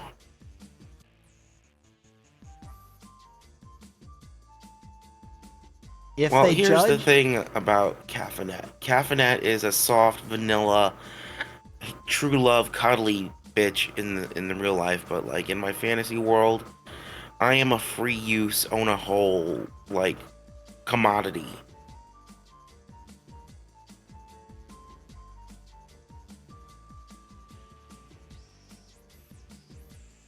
hot but Who's also fucked up. Yeah, like I'm not afraid of unnecessary surgeries. You need more holes, go for it. I mean, In fantasy. Airport perfectly summarized my whole take on this game system as a whole with that one sentence. Yeah. If they judge you've put in significant effort to please them, by the end of the scene, they'll pick a permission to give you. Again, you don't get to choose your permissions. They are chosen for you.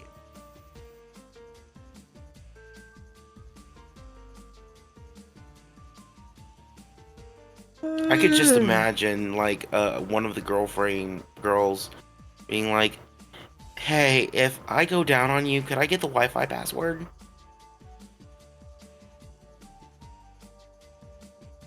I mean, It's dystopian. I feel like it's more the favor of can I use the unrestricted internet is essentially what that would actually be. Yeah. Because they don't 'Cause want sometimes they don't want the girls getting in their head that they can just stop doing their job. Right. Honestly, I just want to go on the Orange website.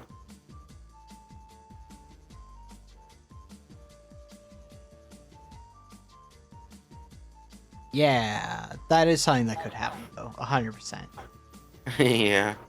Then the last of their moves that aren't the sex play is Unassuming Doll. When you keep quiet, spend heat and roll. 8 through 10, you pick 2 of the following.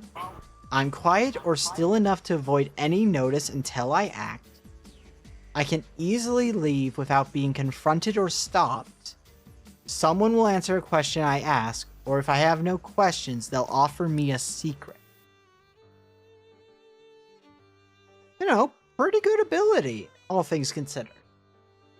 Yeah. But if you roll an 11 or higher, you pick one from above, but also pick nobody considers you more notable or important than an object.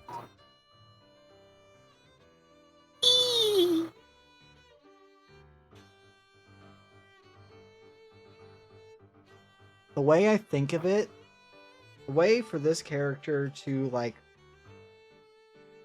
don't think I would ever personally play this playbook because I don't want to lean into the things that will definitely trigger my trauma.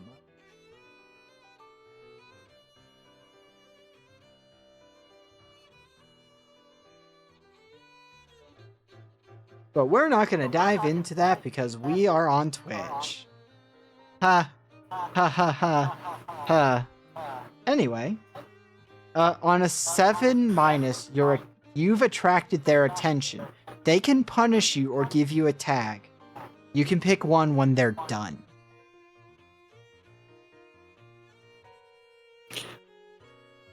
Jesus Christ, Airport. What? The part where you said nothing more than an object, I abruptly stopped what I was doing to pay more attention. Oh my god. Airport. Coral. You know what? I might be like sadistic and evil and start being like really complimentary and encouraging to Airport. I feel like there's a praise kink hidden underneath the humiliation kink, though, so I don't think you would be upsetting her in that way. Damn. So it's kind of like one of those fishing for compliments duality situations, you think? No, I think it's just she likes the attention. Right. So when earlier when Airport mentioned cheese, I was thinking about a meme I saw where this young man has a big wad of cash and he's like, "Call me foreskin the way I'm holding all this cheese."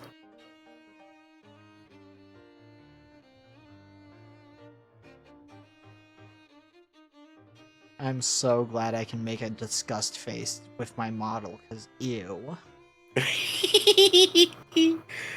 The Fermunda cheese. Anyway, so their sex play is when they have sex with someone, roll as always, you can spend heat. 8 through 10, you watch, mirror, and learn. Pick one of their identities and write it as your own. Ask if they like you better now. Aww. Yikes. They don't know how to be human. Neither do I, honestly. 11 plus, you're perfect for them. They whisper who you are in your ear, and write you an identity based on it. So if you do too well, they just get to choose an identity you have to take. I made myself sad.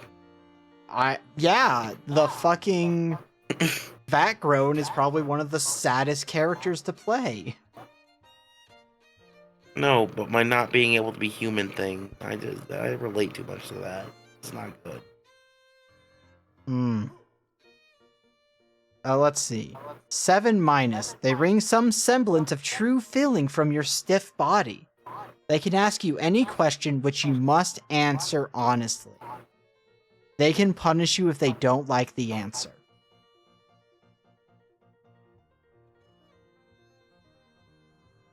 Yikes. Yeah, the Vacrone is definitely a character I don't think I would ever play if I played this game, but I'd probably be running it anyway. Mm-hmm. I'm not saying I don't want to play this game, but... Viewer discretion is advised. I am 90% of the time a GM for everything I do. Right. Except Alt Earth 1869. That is true. Yeah, that's the reason I invited you, because I felt bad that you don't get to play any of the things. So I wanted you to play the thing. And you're a homegirl, and you're good, yes.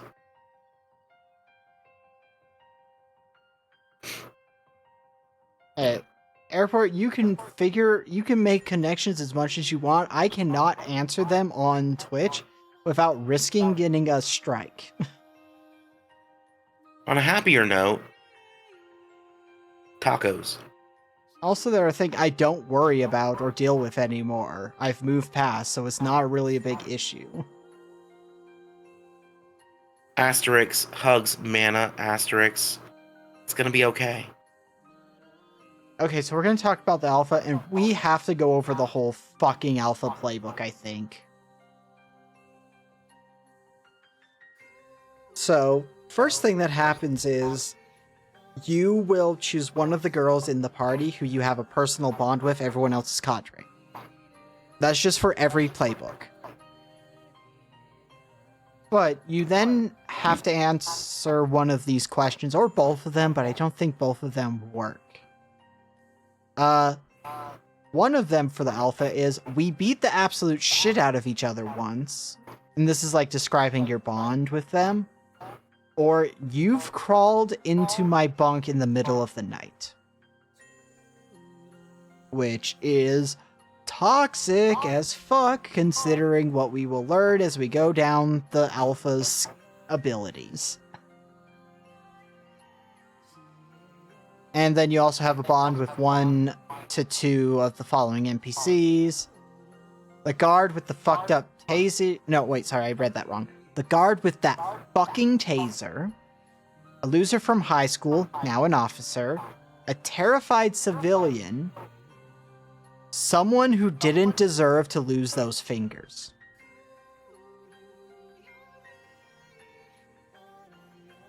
Like I said, the alpha is not a good person.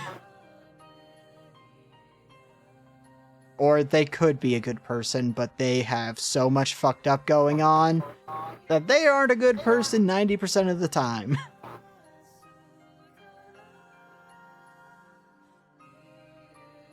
So, you have an ability called Broken. Someone who is broken counts as a lower status than you, and can choose to remove Broken as a list option when rolling on an 8 through 10 for disobey orders.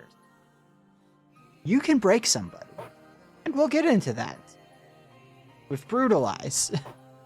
So when you turn into someone with words, fists, and or teeth... Oh my god, this is the equivalent of I can fix her. I can make her worse. She can make me worse, and we could both be terrible. But if you roll an 8 through a 10, you take them to pieces, damage one of their girl assets, or injure them as much as you please if they're an NPC, and make them broken, which again means that they are considered lower status than you. Which means that you can give them orders regardless of your ranking, even if you're the dog. She can make me worse. Yep, that's exactly it.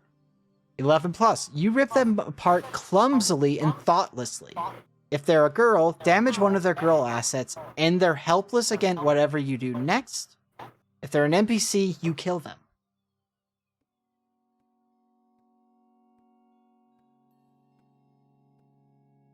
And 7 minus, they get one opportunity to turn the tables on you. If they can make a play, they can leave you broken in turn. If they're an NPC, you can kill them anyways if they don't have a weapon.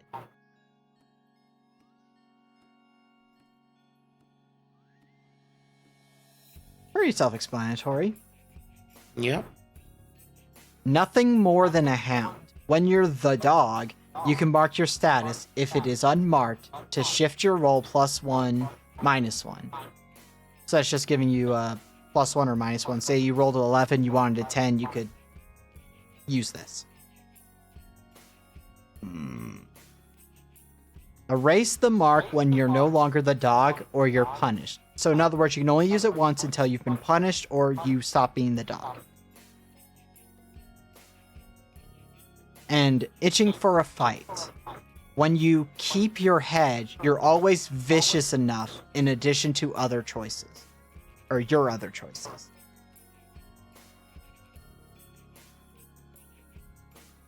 Oh, did it change my category back to the fucking game that we're not playing? Okay, no. My OBS is just being weird. Oh, now I have competition all of a sudden?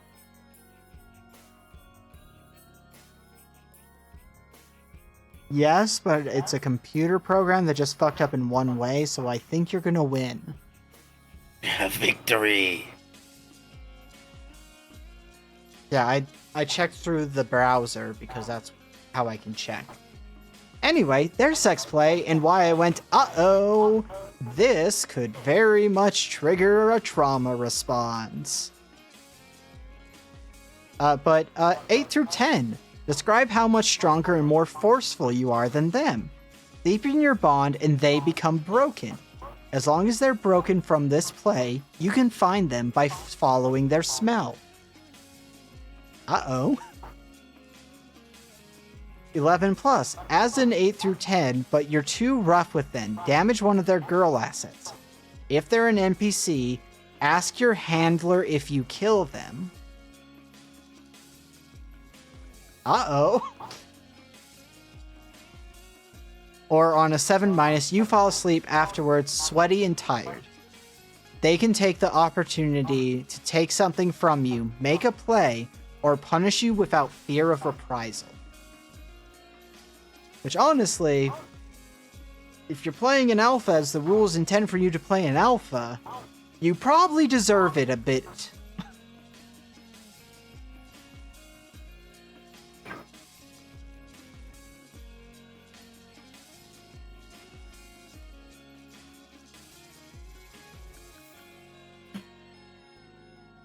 Well, Murder most foul.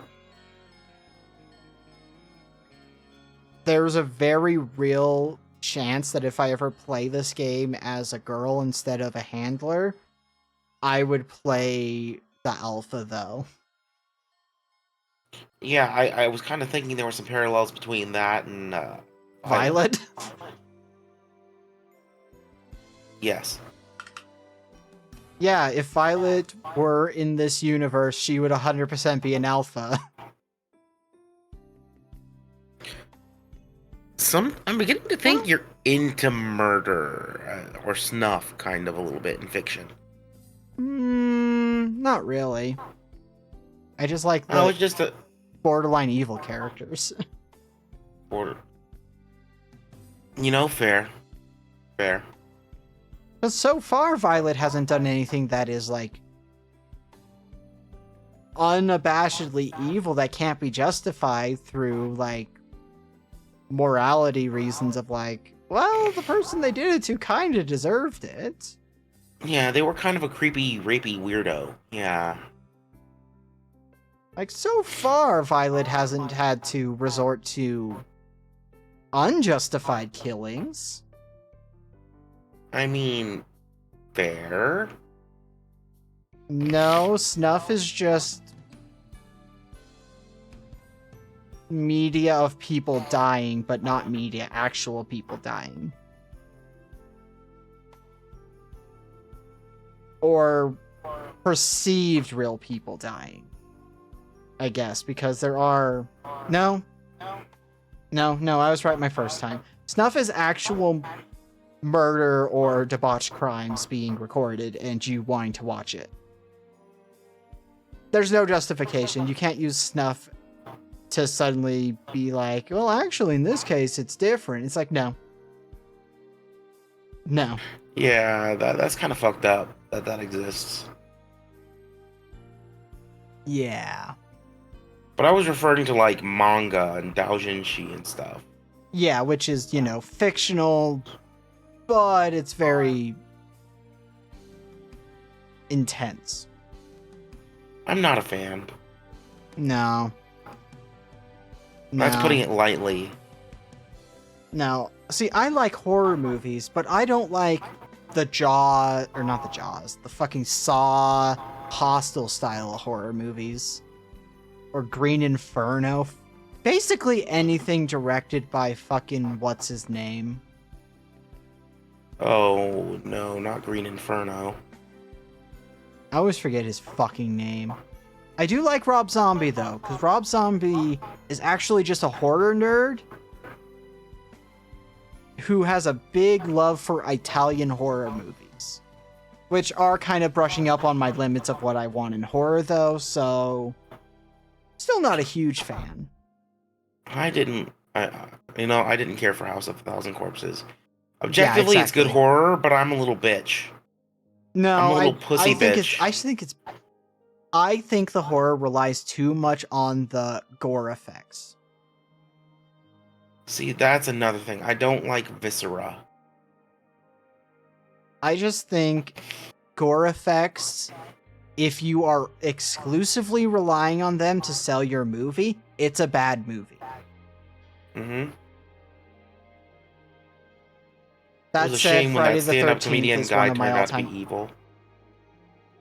That said, Friday the 13th movies are some of my favorite movies. But I feel like they are so cartoony about it that it doesn't feel real. Are you real? Are any of us real? I think I am. And then Rene Descartes comes out of nowhere and says, like, that's actually some pretty solid evidence.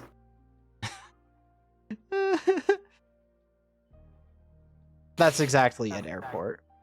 The best way I can describe my taste in horror is I like it when it's clearly fake, but taking itself seriously in a fun way. Friday the 13th, Nightmare on Elm Street. Objectively fake. Like, you watch that and you're like, this is no way it's real. But it's taking itself seriously and acting like it is real. That's fun. Johnny Depp blood fountain, everyone. Yeah, that was one of his first acting roles. Or at least his movie roles, I should say.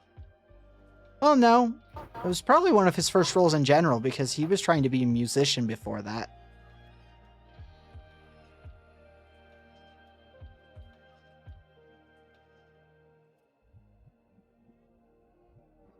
Anyway, I another am great. hypnotized by your fluffy tails, I swear to God.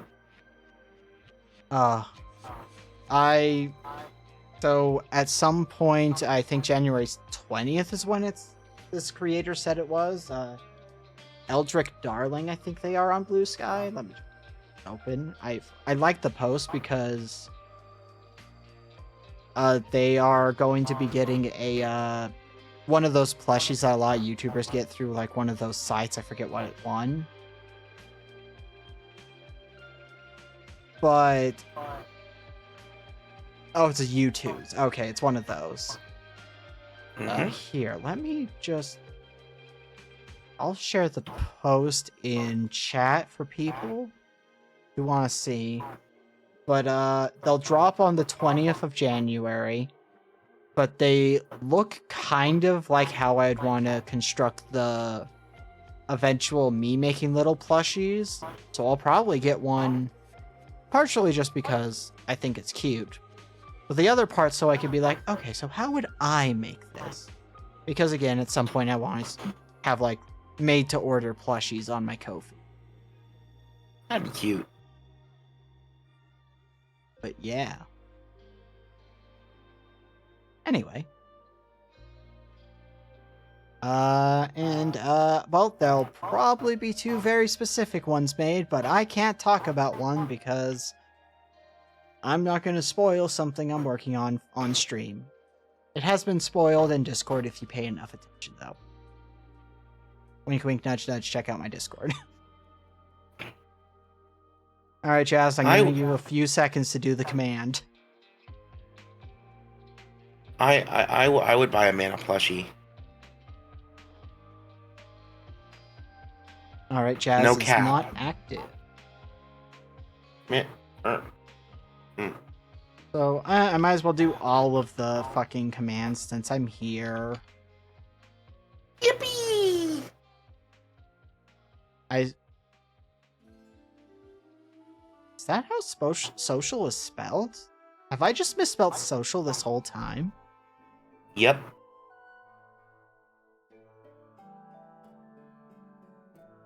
Oh my god.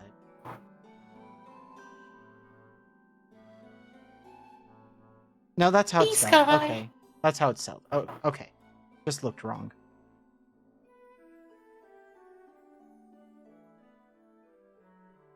Yeah.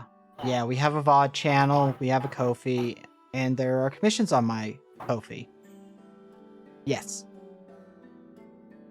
Most of it, well, all of it is art at the moment, but eventually there will be made-to-order plushies.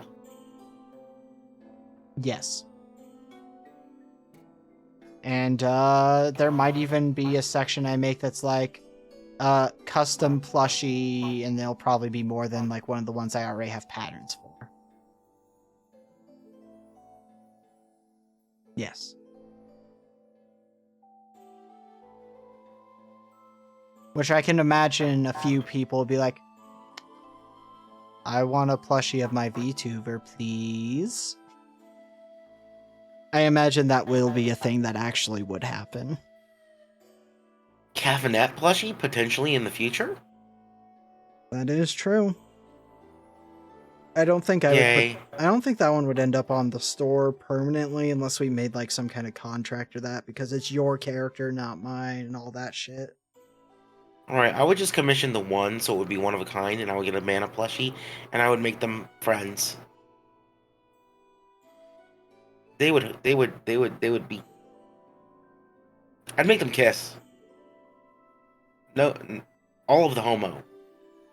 I'm not pulling any punches. Airport, I've talked about this. One of these days, I do hope that I have enough popularity to actually be able to pull off a body pillow. That shit's expensive, and that art is expensive to commission.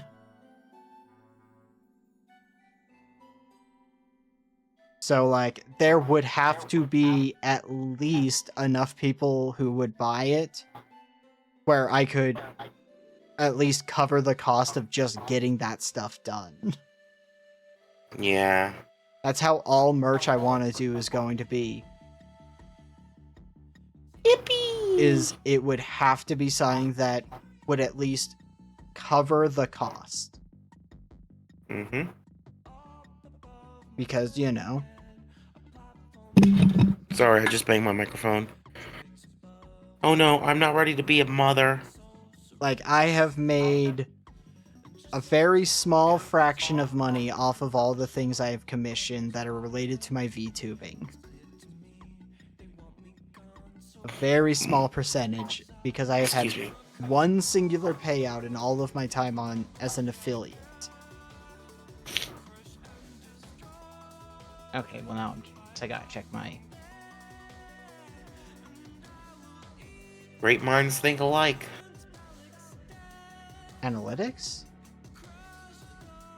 You would go to Creator Dashboard. Yep, it's in analytics. Yep. Definitely. I'm about $8 away from getting another payout. Because apparently the amount I've been getting from ads has increased. Oh, nice. Somehow, because now I'm making about $1.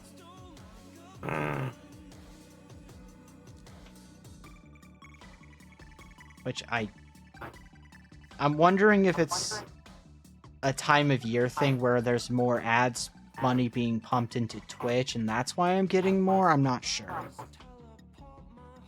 Yeah, I want to check that. Earnings. Anyway, back to talking about Toxic Yuri Mecha. We have the frames. We have the prints. The Enforcer. I'm not going to read all of their descriptors. We're going to just go over their mechanics as a general thing. The Enforcer, Consume, Janus, Changeling, Wyvern 0.4, and the Doctor Mark II. The Prince is essentially a really pretty looking mech, so it is used for propaganda reasons. So whoever pilots it kind of has... They have a fan base. So they start off with one ability and they can later take advancements. We're not going to read any of the advancements unless there's one that I remember sticking out really heavily. But the Prince, smile for the camera. When you appear on camera, roll dice, spend things, etc. 8 through 10, choose one. If you don't let your fan base down before the next time you go off duty, you'll get an extra permission in the form of fan mail or donations. You have a fan club, essentially. So you can choose to reject any tags that don't line up with what your fan base demands of you. They may give you a tag relating to what they demand of you. If you can do what your fan base demands right here and right now, raise your status. On 11 plus, you choose both. Your handler may pick something new your fan base demands of you. Next time you fail to live up to the expectations, you erase whatever you add.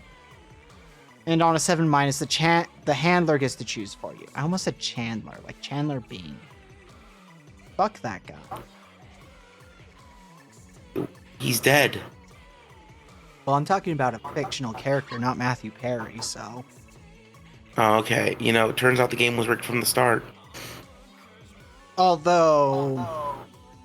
I'm not sure if I like Matthew Perry as a person either. I don't think he's a bad person, but I don't think he's a good person, if that makes sense. Well, he did have to recover from addiction to cocaine.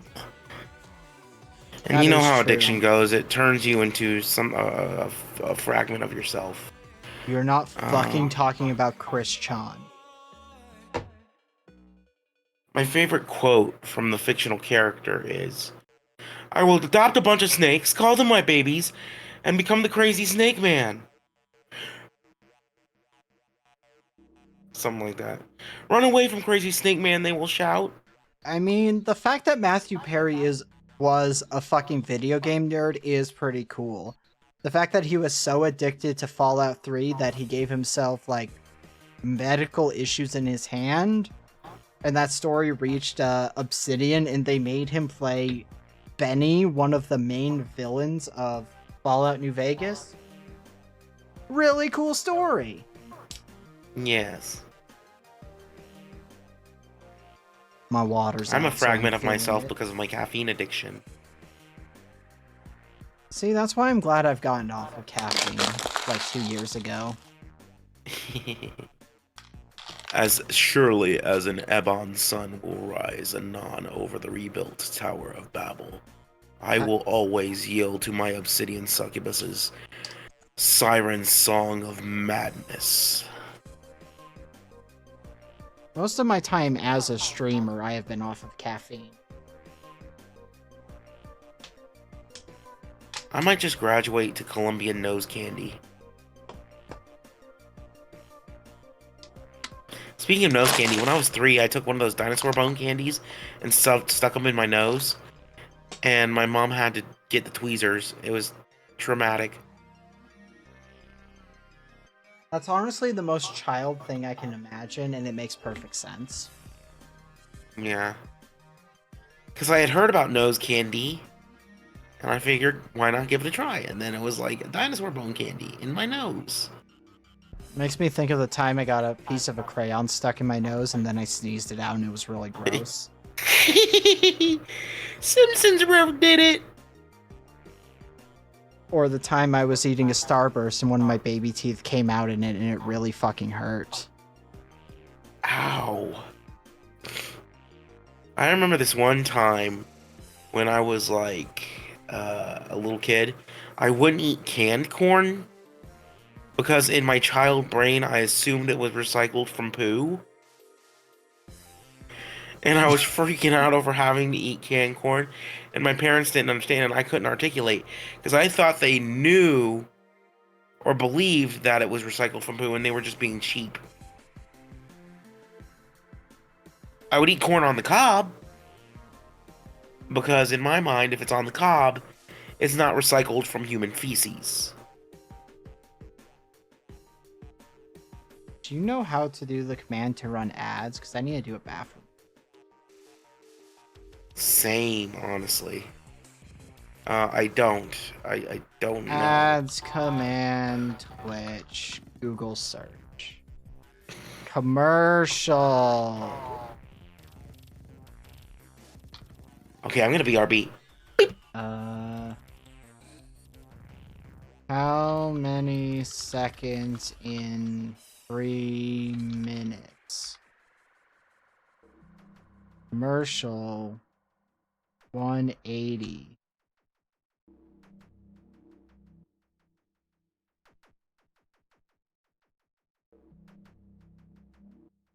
Okay, ads are running. We'll be right back.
Yeah.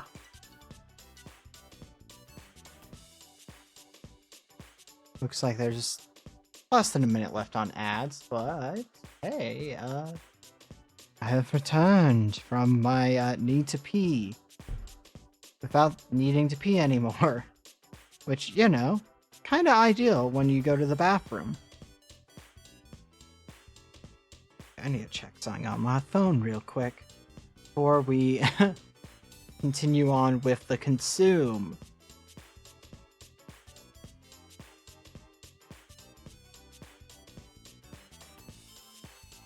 Dun, dun, dun, dun.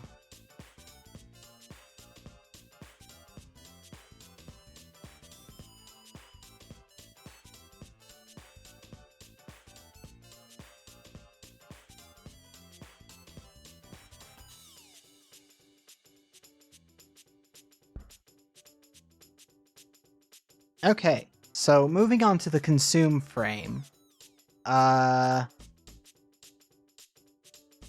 So, oh my god, you know what? I'm not gonna read all their moves. I don't want to go through every single playbook and every single thing. The basics of them is they are a frame that can literally eat things. Whether it be eat them in a way that kills the thing and turns their blood into fuel, essentially, or as a, like, capture device. Oh, now the Janus. This is one I want to talk about. I guess you're right, Airport. It is technically the Vor frame, if you want to think about it that way. But the Janus is cool as shit. I love the Janus. The Janus is probably my favorite of the frames. Because instead of being like piloted by a normal neural interlink, a harpy is strapped into the device. And you control the device by neural linking with the harpy. Which a harpy is an ex-girl who lost herself to the Gorgons. She was never surgically remade into a mockingbird, lives still attached to the inside of the Janus cockpit. She begins the game with the following tags: drugged, she will never say no; restrained, she cannot make plays; muzzle, she is not a danger to anyone; recovering from surgery, she is in pain. She cannot speak, and you cannot communicate with her or give her a name. In other words, you're not supposed to. She can be played by any player or the handler, and whoever plays her may change at any time. She otherwise follows normal harpy rules. Attempting to remove her tags will result in punishment, and they will be replaced by the Foundation when you go off duty.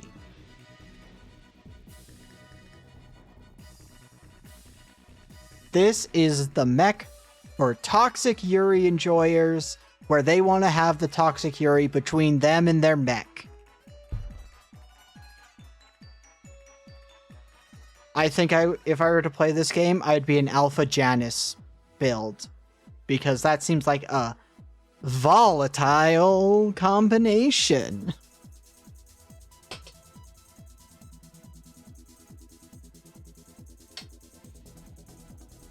Living battery. When you plug your Neuralink into the harpy's spinal cord, roll with +1 for each tag she has. On an 8 through 10, the connection forms smoothly. Pick 2. Gain 1 to 4 heat. Again, I hate that it's a range. Deepen your bond with her. Unmark up to 2 identities. Gain the additional girl asset Harpy Cognition until you unplug. Gain the additional girl asset Offset Emotional Load until you unplug. Ask her a question, and the direct brain-to-brain link means you may communicate freely. On an 11 plus, you will completely override her, pick 4. On a 7-, she fights back. You can only pick 1 and erase one of her tags. If all of her tags are erased, nothing is stopping her from taking the frame over, immediately causing all frame assets to become touched by the void. Needless to say, that is fucking bad. Because that means you can get fucked up into becoming a harpy as well. Or you can basically jump out of the mech and she takes full control of a mech, which is also bad.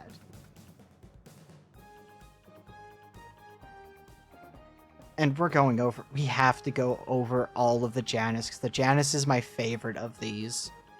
For my taste in, like, writing bullshit. Void storage. When you gain void, so these are advancements, you have to unlock these, but whenever you gain a void while plugged into the harpy, you can store the void in her. The changes of the void only take place while you are plugged into her, and the Foundation can surgically remove one void without damaging the assets when you go off duty.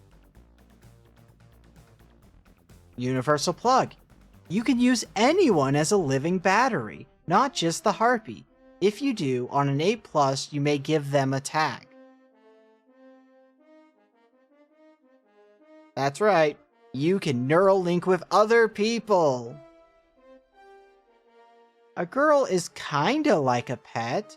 If you roll an 8+, you may bring the harpy with you when you go off duty. Otherwise, she spends her time in surgery like normal. She gains a leash and collar.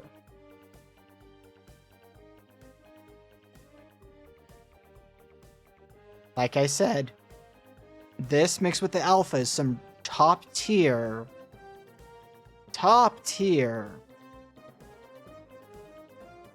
toxic Yuri. Pandora.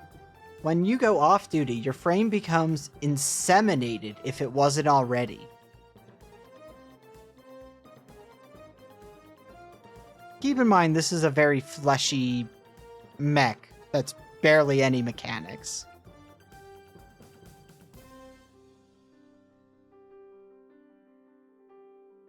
When you birth a child from your frame's implanted womb, spend heat, remove inseminated, and roll.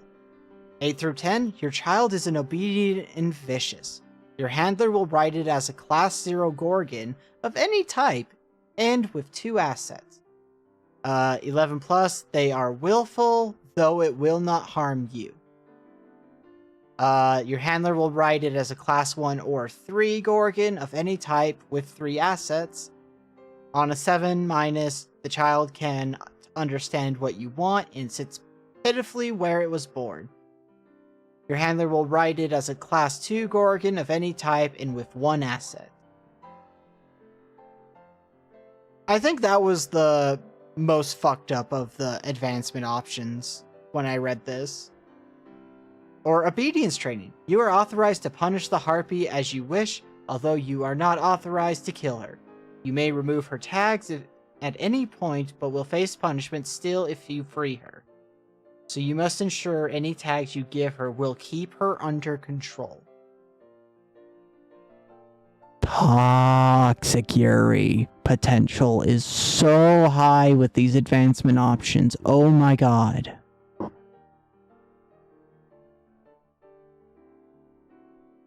The Wyvern 0.4 is essentially a humongous mech that was supposed to be piloted by multiple people, and one person has to somehow pilot it, and it can fuck you up. It's got a lot of really cool stuff to it, but I don't want to go over it because it is also a lot of stuff. The Doctor Mark II is essentially a healer class, a support class mech. At a certain point, if you don't keep repairing it, it gets scrapped and you have to take on a new frame instead. That's it. And the Enforcer, oh my god, this one... They have a virus that can make other people have to do what you want. I'm not going to go over all the rules specifically. But, a cool ability they get is enemies everywhere. Tell your handler they gain the play, violently reveal that an NPC is secretly a rebel. So, you know, now an NPC can actually be a rebel. Well, I mean, they can be even besides that, but now, like, they can reveal it violently.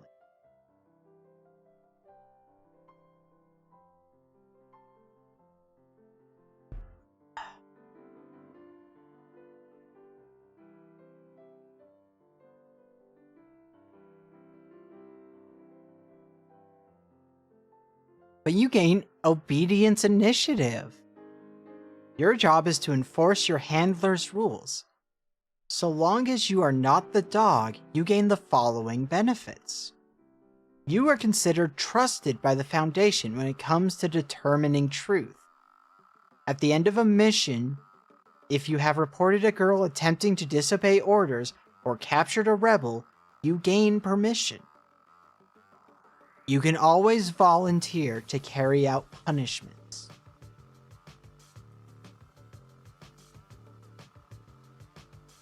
The Changeling? The one that... I think the Changeling is the one that has some, like, really interesting stuff to it. No, it wasn't.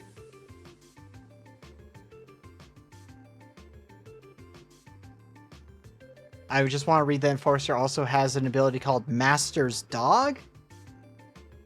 This is very much an advancement that if Airport were to play, this would probably be the only reason she considers this mech instead of other ones. Deepen your bond with your handler. While you have an intense bond with your handler, you can add +2 or -2 after rolling to go off duty, and are allowed to sleep in your handler's room.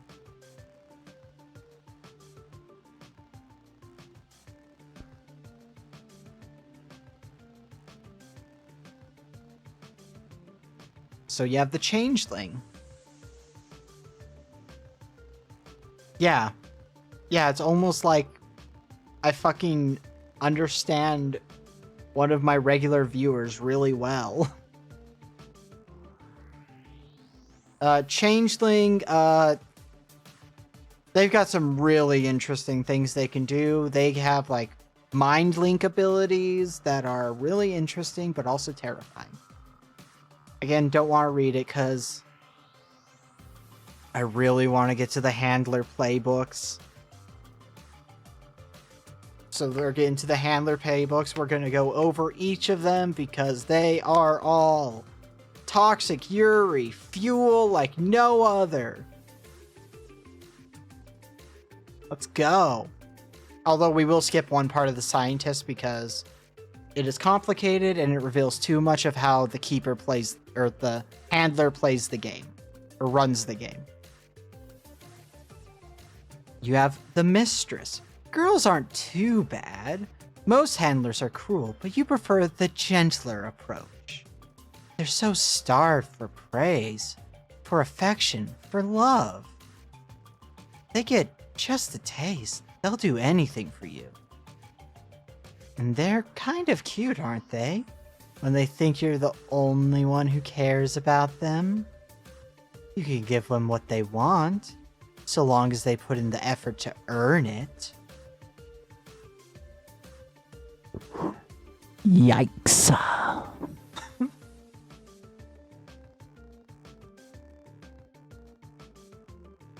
Then you have the dog runner.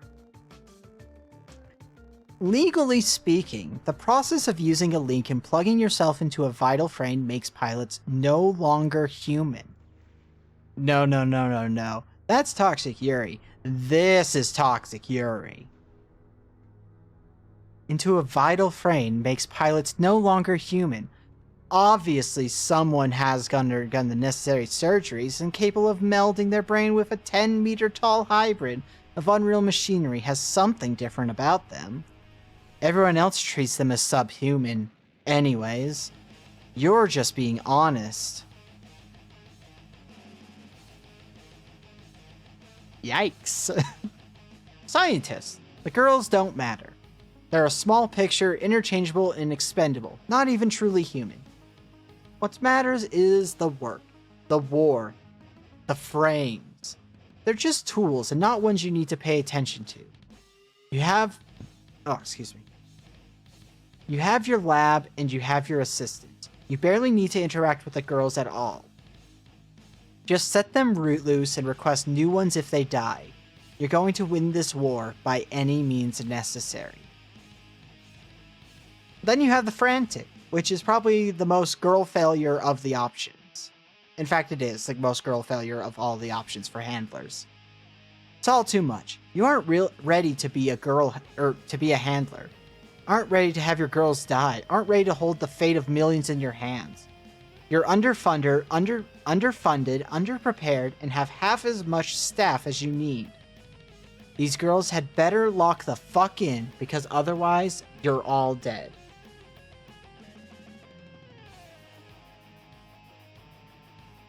Okay, so let's go over these. So let's go over the mistress. Responsibilities. Make your handler plays when appropriate. Oh wait, these aren't the things we need to worry about. These are like the, hey, when you run the game, this is what you should have in mind. We're not reading those. Get the book. Get the book, read the book. The book's great. $15. I love it. I really, really, really, really hope I can get together three total players and myself. So technically 2 more players. So that one of the seasons of Hex Club can be dedicated to this game. We're not going to read make plays when. We're not going to read the plays we can make with them. We're going to go over their unique skills and such, because that's more interesting. So you have advancement triggers for each of these archetypes. Advancement give you more things you can do, or other things you can get. It's a lot. If you capture and convert a rebel or harpy, if you hold a successful public relation event with your cadre, and if you have a girl starring identity... Okay, so those first 2 are ones that all of them have. These ones are unique. Have a girl starring identity completely replaced with ones useful to you. Have an intense bond with every member of your cadre. Pull strings to create a love triangle. Have a girl say it loves you without being threatened. Have a girl be your ace at the start and end of 3 consecutive missions.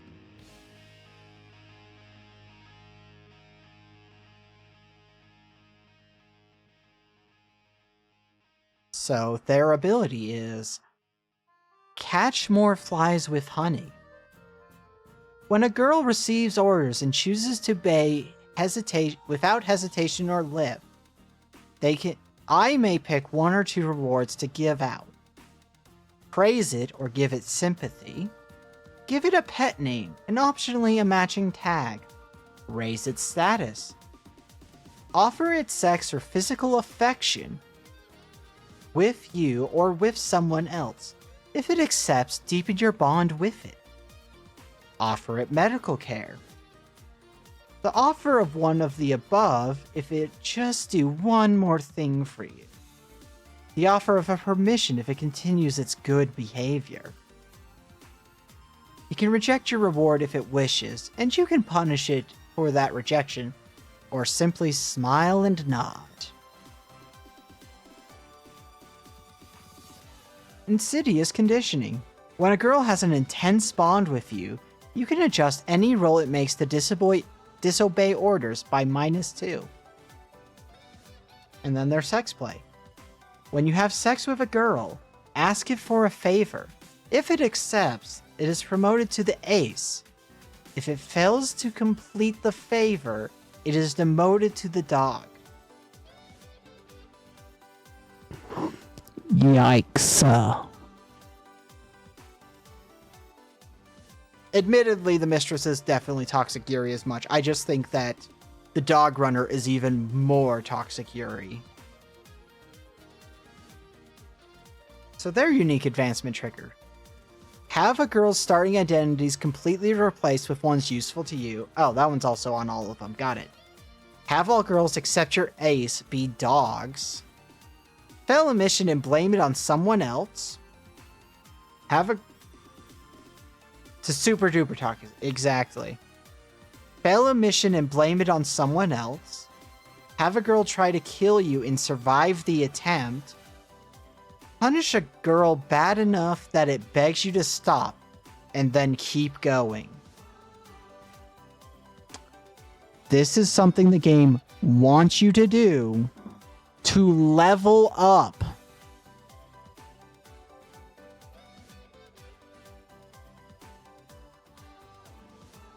Can you see why you need to have a group of people who are 100% on board with the idea? Because if you didn't before now, you do know. Yep.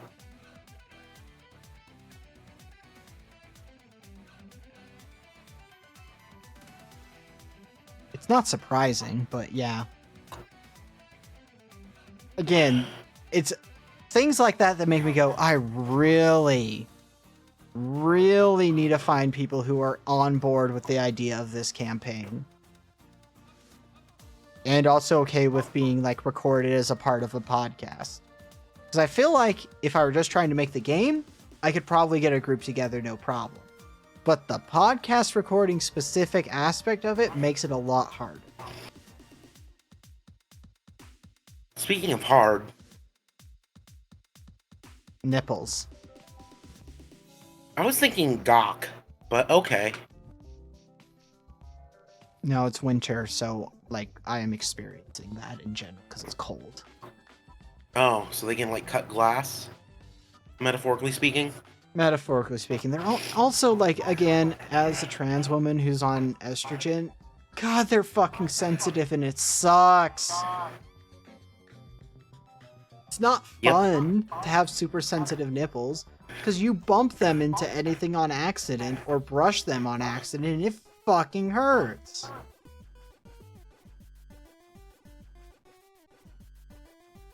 Yeah, sorry I was away so long. I went to the restroom, and then I washed my hands, and then I got some coffee, and then I made reheated some carnitas for tacos. Mm. Tacos rule! That said, it is nice to be growing boobs now, so, you know, that's fun. Yo, record your progress for the Discord. Nah. I'm just kidding. Unless... Nah. But maybe... No, I stand by. Y'all aren't going to see those types of pictures unless we start hitting sub goals. When I get a job in project management after my cert, I'm going to make it rain on you. Besides, I haven't taken any pictures from before I started HRT, and I'm like September, October, November, December, 4 months in. Yep. Admittedly, you don't really see the end of the growth until like 3 years in, I think, total. Wow. I think. I might be making that number up. What are numbers? What is time? Nothing is real. Nothing matters. The universe is a hologram. Yes. So, dog runner abilities. You have dress them down.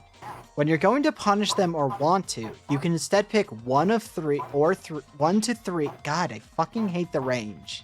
I'm gonna keep saying it. It's the one thing I actively hate about this game system is it's like 1 to 3, 1 to 4, 2 to 3. Like, just give me a solid number.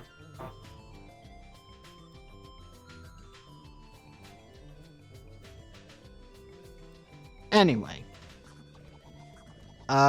You can reduce their status for each.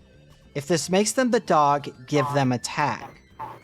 So you can insult their capabilities or competency, their appearance or attractiveness. stuttered over that word. You can dismiss them because of their gender, sexuality, age, or something else they can't do anything about. So, like, get the fuck out of here, derogatory thing about gender. You can call them a dog, mutt, or stray. This is a part of the dress them down ability, so that's like, you could do that even if you weren't playing this ability. But, in regards to this ability, strike them, grab them, or restrain them. Call someone else over to pick one, or force another girl to do it.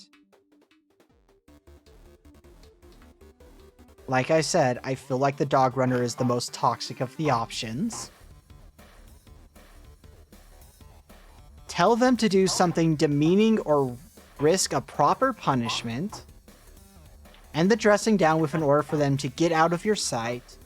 Or end the dressing down by deciding they deserve a proper punishment after all. So in other words, you can degrade them, then punish them still. The dog runner cruel. is toxic. Then you have no rest for hounds. Rather than the dog being the lowest status girl, when a girl becomes the dog, it stays the dog until it receives punishment or becomes the ace. Its status can still change, but it will stay the dog even when it increases in status. So in other words, it's possible to have the whole party be dogs except for the ace.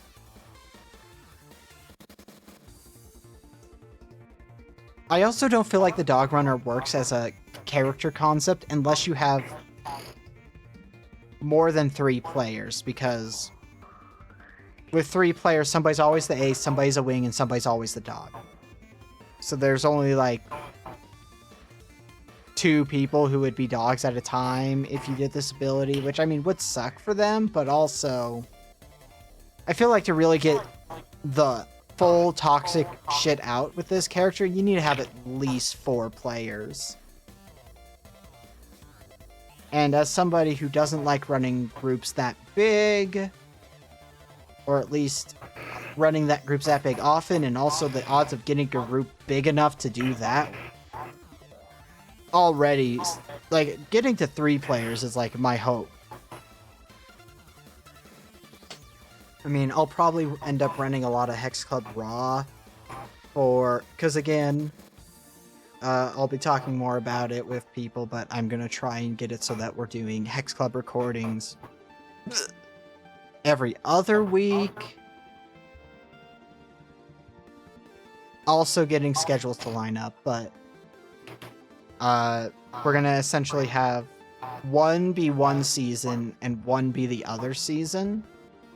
So that, while I'm trying to get a group together for this season, at least until the point where I go, okay, this is going to have to wait longer down the line, unfortunately, we'll just do Hex Club Raw for those ones, which, I mean, is fun.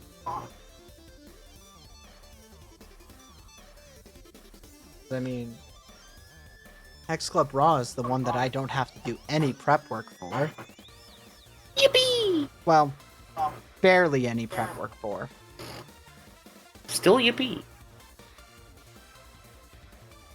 And then you have their sex play. When you have sex with a girl, ask it whether it thinks it did a good job. If you agree, give it a tag and it gets +2 the next time it goes off duty.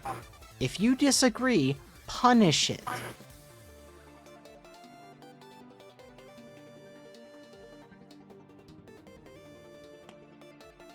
The dog runner is the most toxic.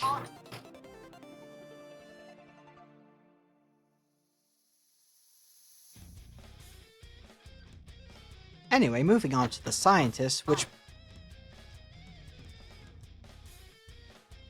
I think isn't as toxic as the others, except for the frantic might be like tied for it on the lack of toxicity.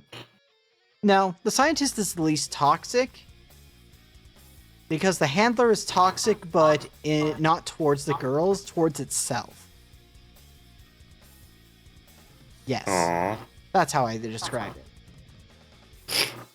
Scientist advancement triggers you get. Arrange for a girl to become a harpy. That said, the scientist is still pretty fucked up. You literally want to have it so that one of the characters becomes a harpy and essentially becomes a dead character.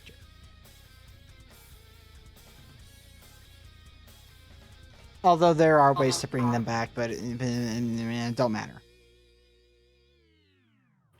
Expose an NPC bond to pure void. Dissect a Gorgon. No, that one makes sense. They're a scientist. Dissect a Gorgon. That's not too hard to imagine. And then arrange the downfall of someone standing in the way of the plan.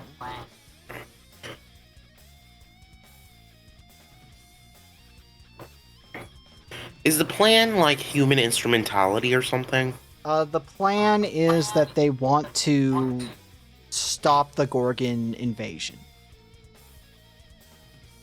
Oh, cool. The scientist has an endgame move they can do that no other class can do that essentially allows for like a final end to all of the Gorgon invasions. Oh, cool. So like the good end. Yeah. Yeah, the ending is good. How they get there is not. Yeah. Because it's through a lot of experimentation. So anyway, their abilities. Head to the lab. Before the girls head on a mission, you go to your lab and choose one or two. Again, I hate the range, but whatever. So you can cut comms. They'll take -2 to check sensors this mission. Remove one of the ace or the dog's assets and replace it with a void asset. Inject all of them with something and give them an experimental operation. Give each of them a tag. Subject one of them to experimental conditioning, giving them a tag. Pick a play. While they have that tag, you can mark it to adjust their roll with that play to a 7- or an 11+ automatic. I stumbled over reading that sentence so many times. Sex play. When you have sex with a girl, you take it to your lab for experimentation. So, you know, not the most fun situation to be having sex, if we're being honest. Well, unless you're into that weird shit. Looking at chat. That reminds me of this experiment they did about human sexuality. It's not dark red or anything. It's just like they gave these women like a subdermal implant where they could press a button and automatically have an orgasm. And this one elderly lady just kept pressing them like, yeah. I am sorry that this is your first time in chat, or at least your first time chatting, and you're coming into the most deranged, horny shit that has happened. I mean, it was on one science. of these streams, as we are talking about Girl Frame, which is a really good tabletop role-playing game, but also, yeah. Love your username, by the way, Positive. What? I don't want to know what link you're talking about, Airport. Probably the study where they experimented on the female orgasm. Oh. Yes. That's on brand for Airport. That makes sense. That is the weird shit that Airport wants to see. You know, I'm gonna be honest, and this might be a little much, but like, I am so lazy. If I could just press a button to get that done, that would free up so much time. Honestly, probably the same, because we've talked about how I have that stupid libido that's like, what if you were horny right now? Oh my god, yeah, and I'm like not very noteworthy down there, so it hurts. All that blood's rushing there, it has nowhere to go.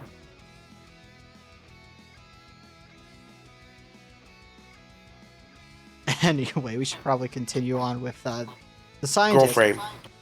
Yeah, so the scientist handler rulebook, we were reading their sex play ability, so, wow, this... It's really weird having somebody new in chat to witness this is, like, their first time they've chatted.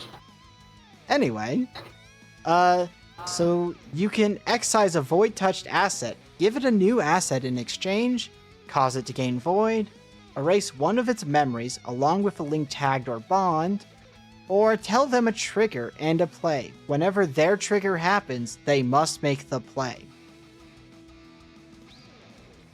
So it's like clicker training your your mech pilot. Oh my god. And then they have a very special final rule that I'm not going to read because... Spoilers! 1, it's complicated, and 2, it is spoiler. It also would require me to read another section of the fucking rules, so it's just a bigger thing altogether.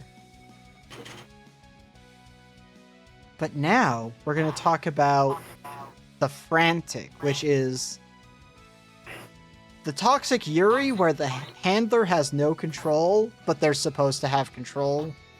So, so how they can get advancements on top of the normal ones that all handlers get. Oops, I click things. Lose a friend. Face a betrayal and ruthlessly crush it. Confess feelings to someone. Throw a celebration.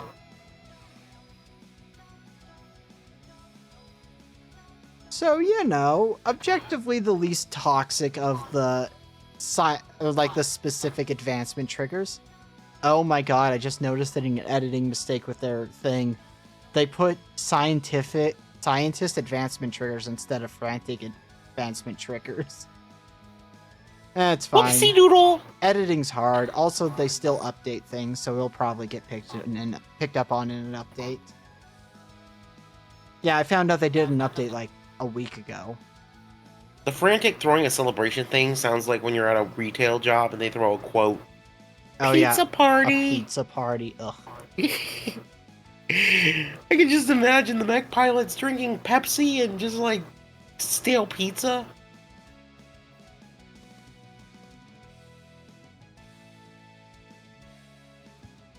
The Mockingbird is just like, nom. The Mockingbird just eats awkwardly in the corner with their vestigial hand. Vestigial hand and, like... Oh, I didn't even Mountain talk Dew. about that. The Mockingbird is, like, physically altered from human. Oh. The extent of which is up to the player, obviously, but...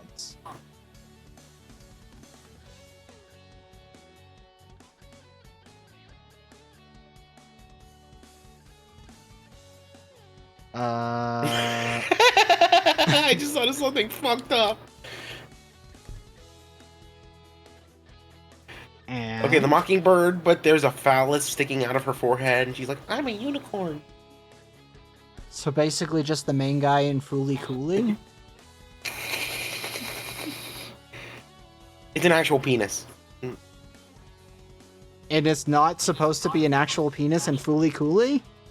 No, it's like a warp thing, but it's supposed to be Freudian. So it's like analogous to a penis, but in this case, the Mockingbird, its appendage coming out of its forehead, is an actual functional penis. Brings a whole new meaning to the term headbanging.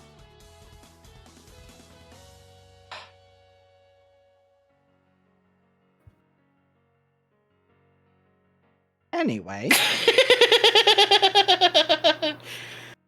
So, there is a mechanic for the Frantic called Breakdown. When you have a breakdown, which is determined by a chart that I will not fully read because spoilers and it would be more funny for it to happen not. Oh my god, airport. See, it's shit like this that makes me go, if Airport was okay with being recorded for the podcast, where she would be like a prime candidate for this fucking game, because this is like her shit.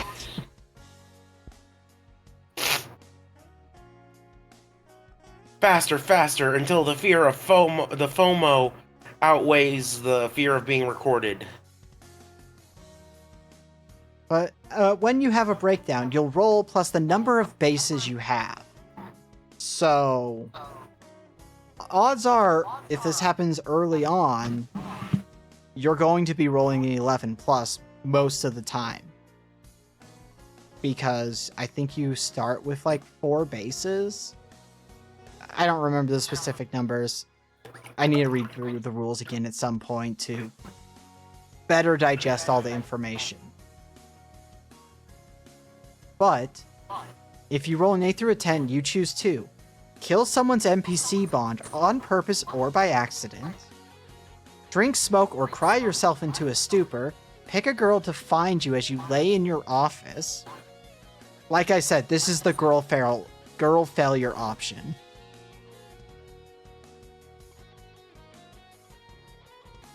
Have sex with a girl of your choice. Dole out a minor punishment to each girl. Dole out a moderate punishment to one girl. On an 11 plus, you choose one and your ace chooses one for you. So you get to choose one and then the ace gets to choose a secondary. If it's a 7 or less, your dog the dog chooses 3 for you to do. So you don't even get any choice, and it's the character who reasonably would be the most mad at the handler. Because they're the dog. And they have to be punished at the end of every mission.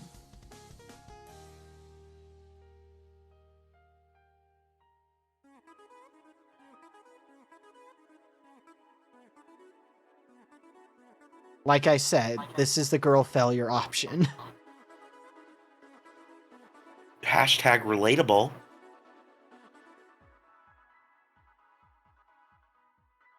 I feel like when I do a season of this, which I hope will not be like more than a few months out from now, that I think I'll just see like, alright girls, because they're all probably going to be female presenting. Because it's very heavily lesbian coded, this system. Toxic Yuri. And also, any of the people I can think of who would be down to do all of this stuff are at least halfway femme presenting or neutral. Anyway, when you have sex with a girl, roll -1 if it's the ace, +1 if it's a wing, and +3 if it's the dog. So this one just gets affected by their status. On an 8 through 10, ask if it will hold you and comfort you. If it will, give it a permission and lower its status. Otherwise, you each give each other a tag. So, you know, if they comfort you, their status goes down, but they gain something out of it. That said, unless you're the ace, that means you'll become the dog.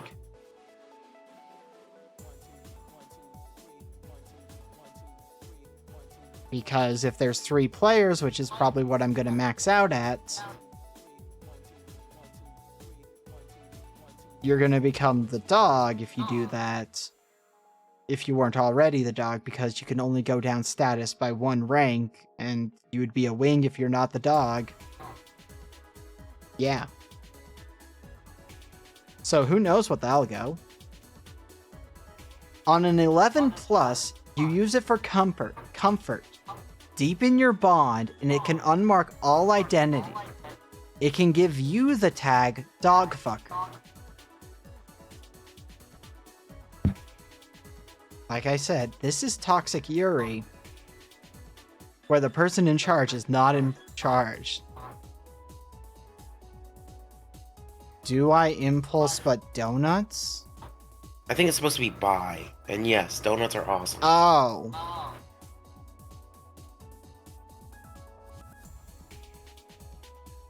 Or, on a -7, ask if it actually cares about you. If you think it's lying, punishment or increase breakdown strain by 1d6. Otherwise, deepen your bond and it can give you attack. Breakdown strain is obviously a chart. You roll on it. Some of them will have you have a breakdown. And, yeah.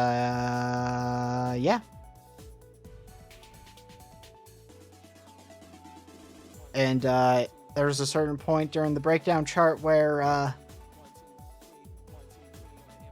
different bad things can happen depending on what you roll on the breakdown chart. But, yeah. There's a bunch of other things, but, I don't think that's stuff that we really talk about because it's more interesting or not interesting enough if it's left a secret.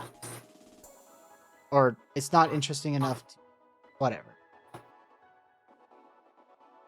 Let's move... I think I have figured out the name of the season, though. Like, what I'm going to name the season when we get there. Ooh, or keep it a surprise. I might change it as another reason. I'm not going to probably say it, but...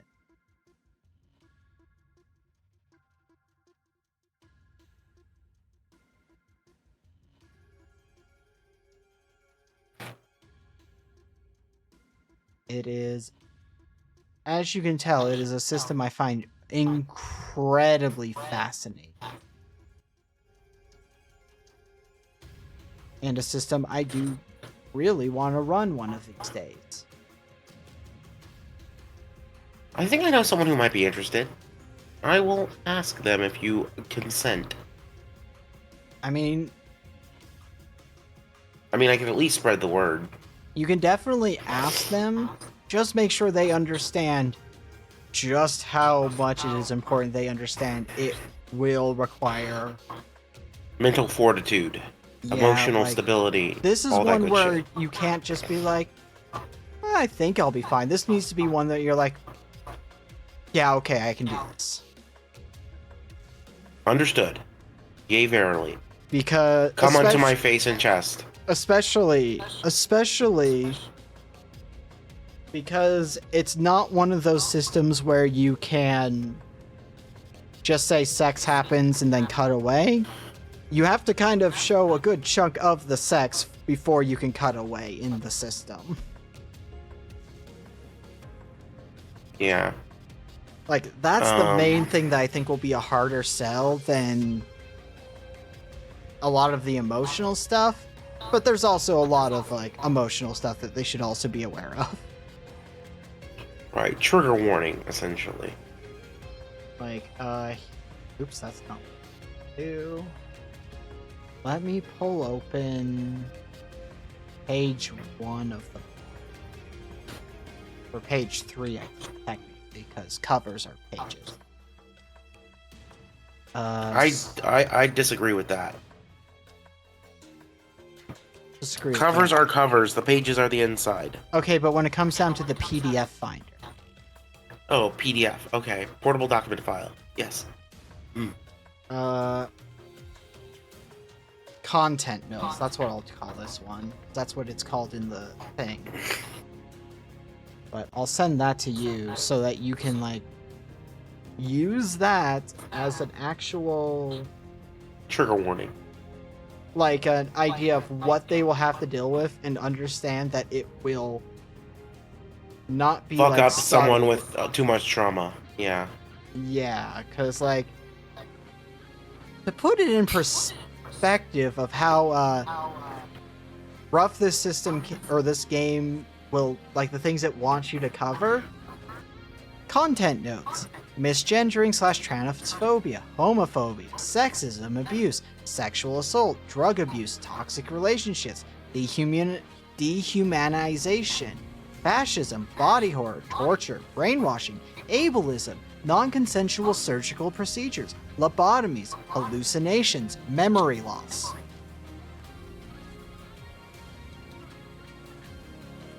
Yeah, that's pretty dark grit.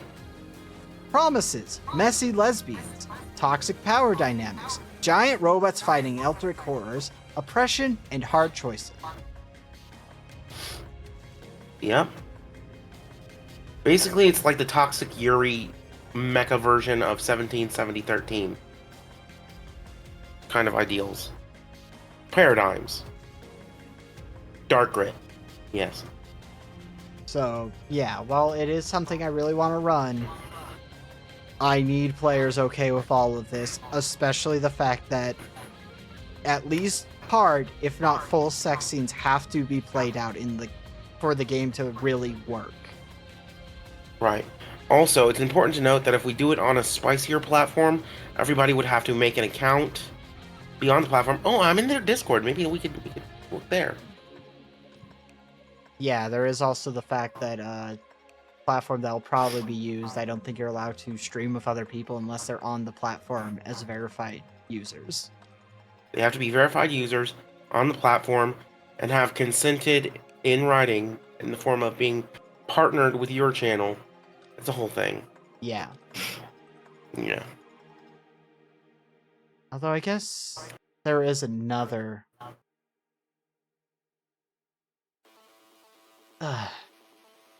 Airport, look. What I'm going to tell you is, if you are able to push past the fact that you would be recorded and be a part of a live stream, you are more than welcome to join if you want to. You just have to understand it would also be podcast recording. I love the Power Glove. It's so bad. Yippee! Well, once we have a guaranteed third player, then I will build a Discord channel in the Soft Collab Discord that's dedicated to this kind of stuff. Dedicated to that campaign.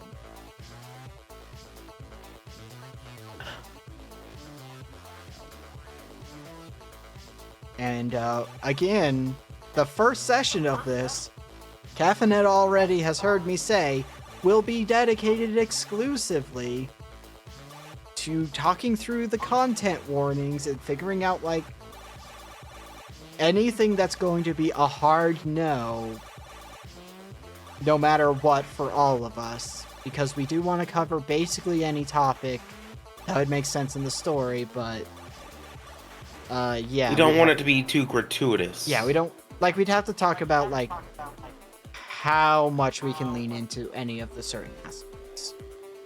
Yes. And then we do character creation, because I imagine we'd have enough time to do both of those things. Yes. But there wouldn't be enough time to do, like, an actual session one. I feel that, yeah. And admittedly, it would also be a monthly game, so it'd be a lot easier for scheduling. Nice.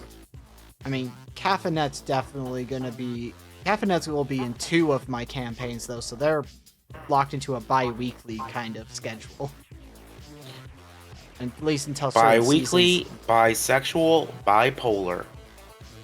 At least until certain seasons ends, in which case they could feasibly jump out of seasons if they don't feel it. But at the moment, she is currently locked in for 2 seasons once we start this one. That's correct, mistress. I'm your good girl. The golden one. This is why I'm gonna have it be a vote on what fucking handler archetype I take. Because I could see fun in all of them, but they would have to understand I will have to do some pretty fucked up shit. As a character, and also as the GM. Kind of hoping for scientist. I mean, they're all fascinating in their own way. Oh. Yo. Go on. Wholesome girly in the streets. Disgusting masochist in the sheets.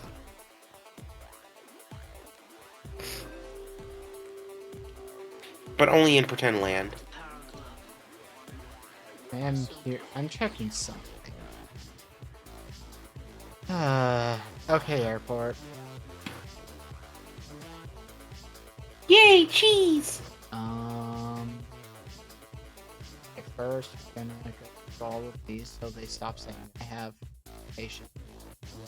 Yo, Airport, what kind of cheese did you get? Colby Jack, cheddar? What's the halves? Pepper Jack? Feeling a little bit picante? Just keep your Awesome.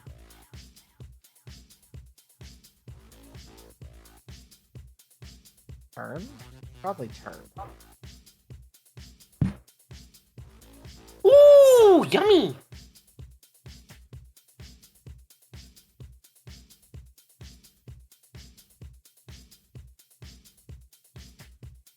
Bum bum bum. Oh my god, that reminded me of this meme I saw. Yeah? When you're going down on Daddy, and then the lightning strikes outside, and you get scared and crawl up into his foreskin, but it's okay because there's free cheese.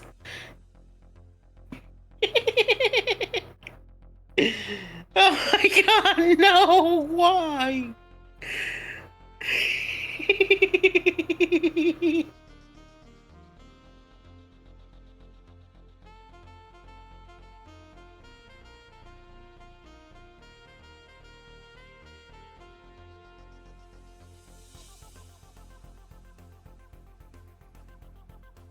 I'm gonna have to. I need a message tomorrow about something. Again, stuff that I can't talk about because I don't want to spoil it for people. Even though you can kind of get the spoilers if you're in the Discord. Kind of. Whew. You have to be kind of smart to figure out what the spoiler is, though. I'm gonna I be got my honest. come up. I'm gonna be honest. Jazz, at the least, I don't think has realized what it is. I'm gonna be honest, I got my comeuppance. I had to mute because I was coughing so hard from laughing. And then I almost threw up. Excuse me. Yeah, I shouldn't have told that joke. I am being punished by God.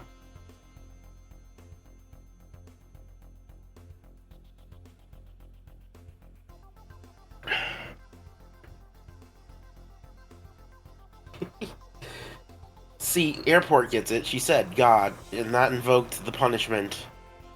Yippee! What is this?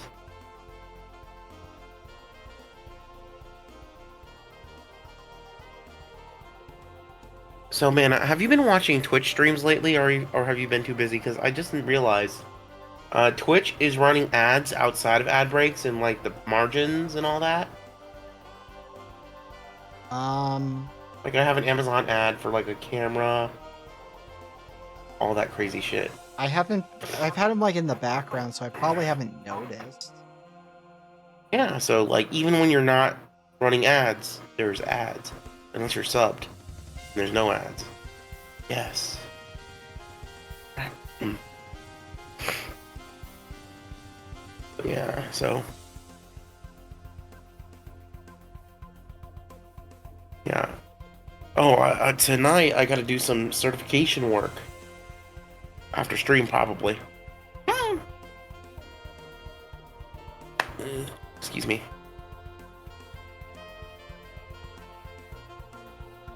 Yeah, the sidebar ads. Yeah. Okay, yeah. So basically, any site where we would upload the raw, well, not raw, well, probably the raw as well, but the unedited forms of the content would require characters to have, or players to have accounts, or at least provide proof that they are old enough to participate. Right. So I vote the one named after part of a controller. Just because I'm already on there. I would have to really dox myself to go on any of the other sites. Because I'm in one of those states where all the smut is banned. For protesting. It's weird. Luckily, the reason I verified with the Orange website is because it goes directly through them to verify versus a government third-party website that I don't trust at all. I had to use a VPN.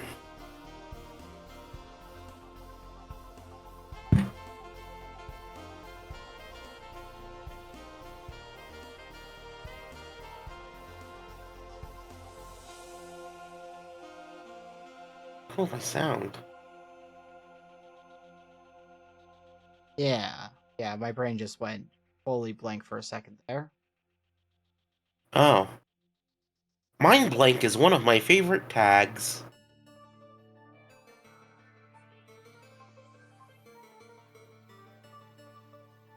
I mean, sidebar ad just means ads on the side. Woo!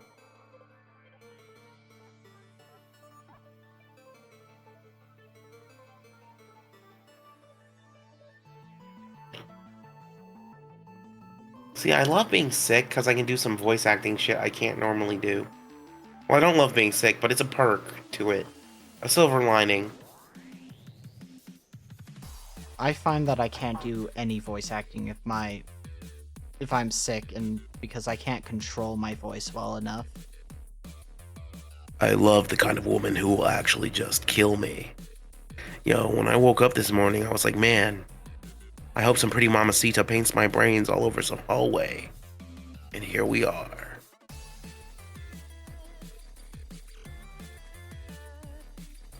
Like, I wanted to scare me. I wanted to scare the absolute shit out of me. I want to piss myself, and you call me your little pee-pee piss girl. We should be completely different people by the end of the first 8 hours. I want it to be unsanitary, too. Messy. Can't do that for very long. Just had to mute the cough. Noted.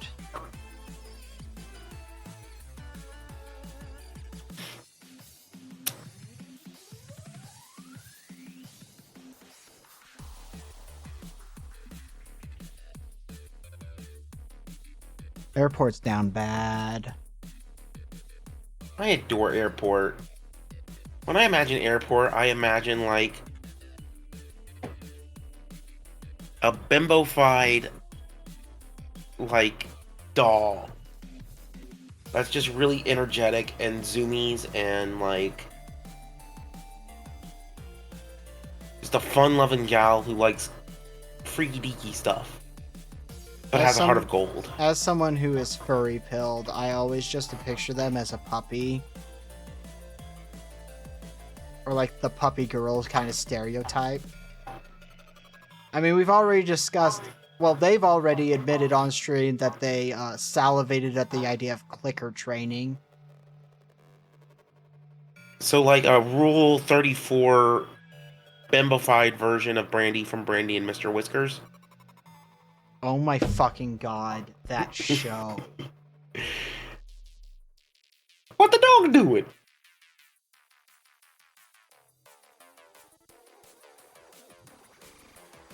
Fucking forgot about that show. What the fuck? You know, comparing Airport to a puppy kind of like core memory unlocked that for me. Because I had forgotten about it too. God, the show is kind of ugly looking at it now. Yeah, the only episode I saw was like a fraction of a segment where they were cooking Brandy and Mr. Whiskers in a cauldron. But the bad guys were so superstitious, they just watched the pot and was like, no, we'll never boil. Ah, we're foiled.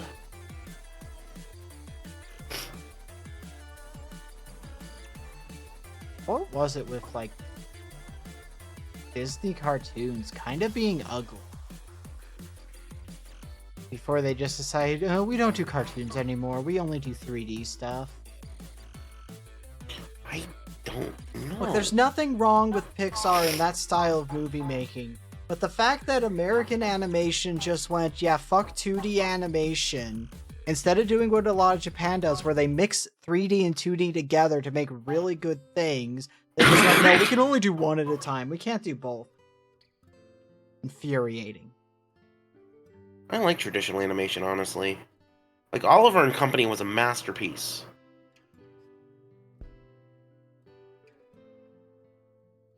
Does anyone want to guess how thick my thighs are according to my measuring tape? The only hint I'll give you is it's an even number of Well, not an even number, but it's like a full number of it. It's not like 3/4 or something inches at the end. It's like a solid number. It might be even, it might be odd. I'm not expressing that. Okay, so, Mana, do I have permission to make a lewd joke at your expense? For it? I don't know if that measuring tape is accurate enough. Maybe we should use my tongue. Tactile measurement.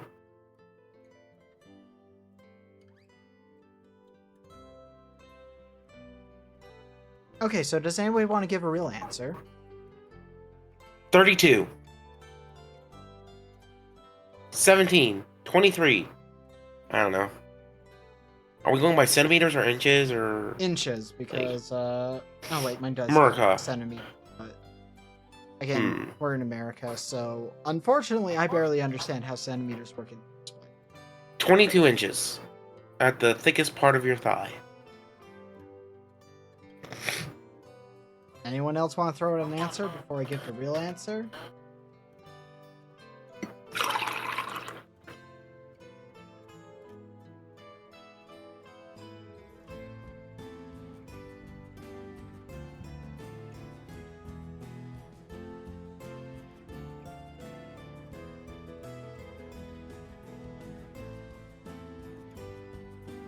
Cue the Jeopardy music, but not for real because DMCA. So at the thickest part of my thigh, it is 25 inches around. Ooh, she thick.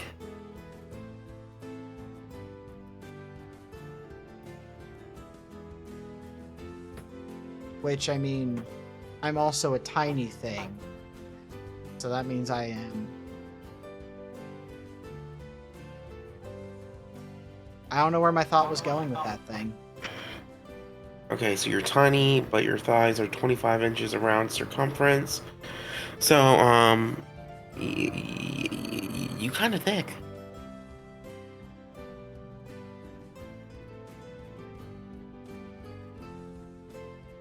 Well, there you go. Sometimes savory is better than sweet. I like when the two are combined, like chocolate-covered pretzels.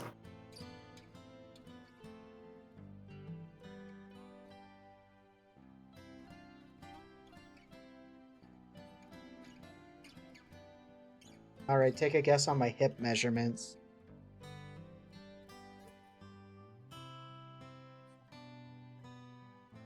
At least at the thickest part of my thigh or hip. 52.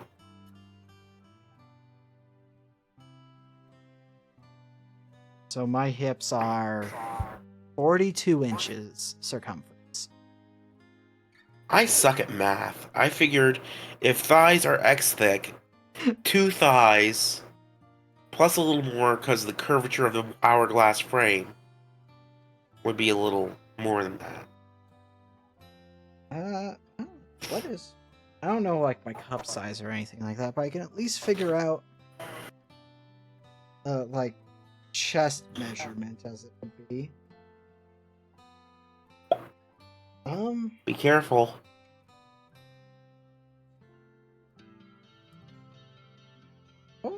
Not far off of my hips. It's 41. Oh, nice. And it's only going to get bigger because my tits have been growing because of HRT.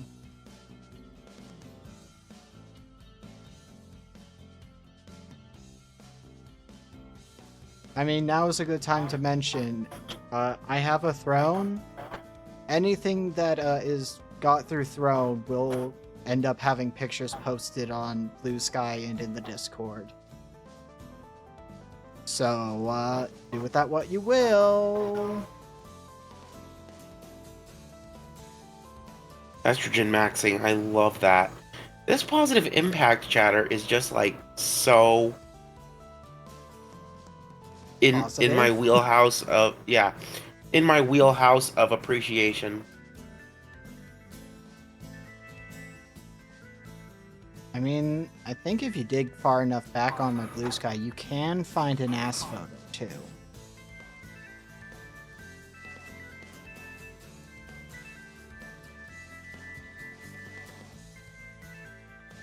No, airport. No.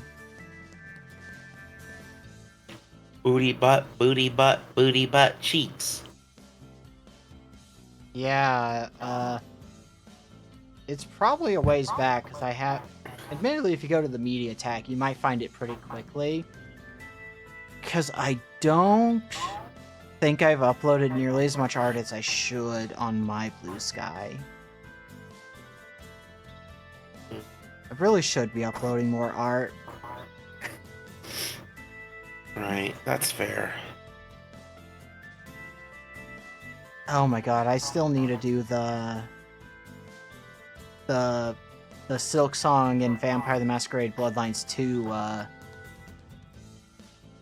overconfident photo shoots, but you know, I have to get all... I don't have a sewing machine yet. So I can't really do a lot of that stuff yet. But I do still need to do a Silk Song and a Vampire the Masquerade Bloodlines 2 based one. I am sad to see that BTM2 is at best mixed, because I was really looking forward to that game, and that means I'm either going to have a good time or a mid time. Which, I don't like having mid times when I play games. Its ratings is the only reason I haven't bought it yet. I'm waiting for it to go on sale to do that. Ain't no way I'm spending $60 on a game that might be mid. No matter how much I want to play a vampire game that's good. 'Cause there's not a lot of great vampire games out there. Blood Rain 2 is good.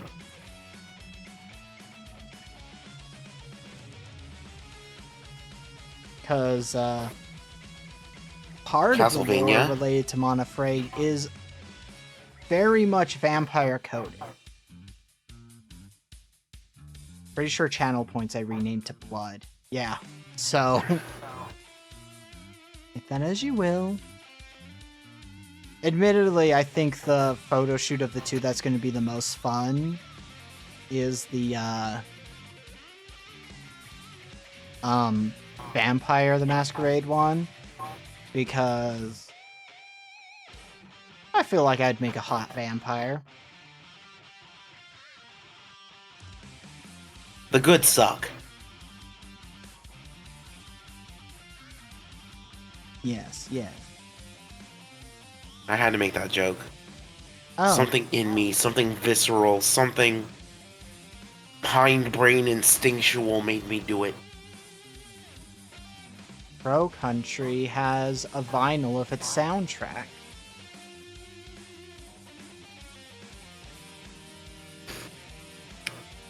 Wow. Yeah, so I'm guessing you like vinyl. How do you feel about tapes and CDs? They're cool. But, I mean, Then I have tape my gawk to your forehead so you can see these nuts.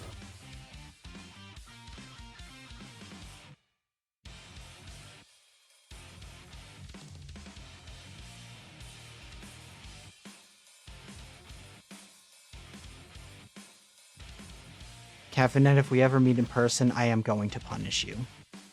I hope so. You gotta understand, man, in the course of this stream, I've drank about 1.5 gallons of coffee.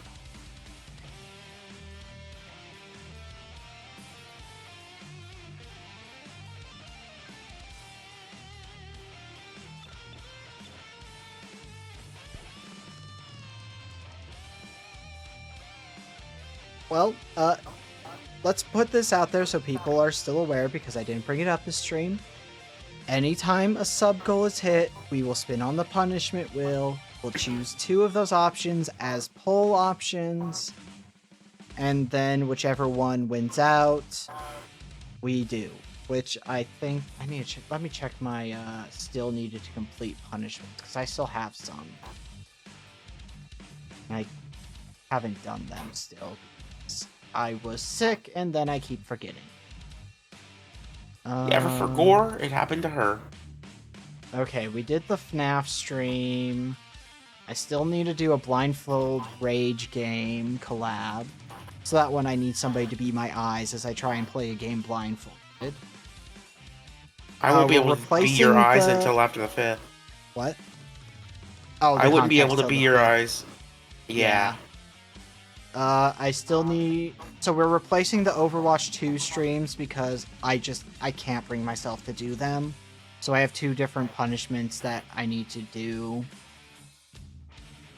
Oh fuck, I should just bring out the punishment reel and roll those so that we know what those are. I have to record not safe for work playthrough and share it on a site where I can share that. I need to do 2 model building streams. Those are probably going to be fursuit head making streams. Once I have the craft room set up so that it can A, do the crafts, and B, be streamed. Oh, I need to post my ass twice. I need to post thighs. And I need to read MLP fanfic. Okay, let's actually copy that text. So I can... Uma Musume is just My Little Pony for people who refuse to be bronies and Pegasisters.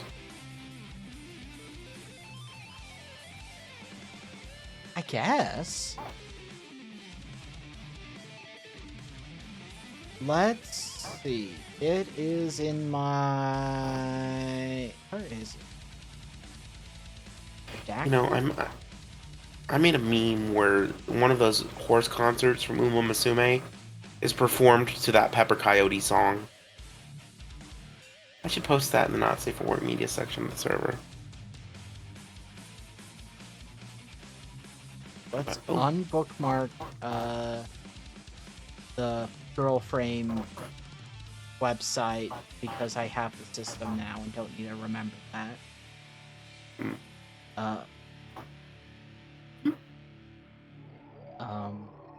Punishment. There's the wheel. I had to find it. Open. Punishment. Oh, do I not have I do have a display caption. Good. We're going to shrink our model down to the corner so that we can show off the wheel. Here it is, everybody, the wheel! We're going to spin twice, figure out what the 2 punishments are that I am using to replace those Overwatch 2 ones. Yes.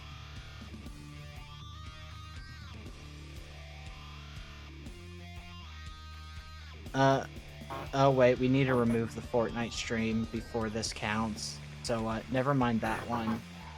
Because, Fortnite is currently and possibly forever off of the options because of the Harry Potter stuff being included. So let's mulligan that spin.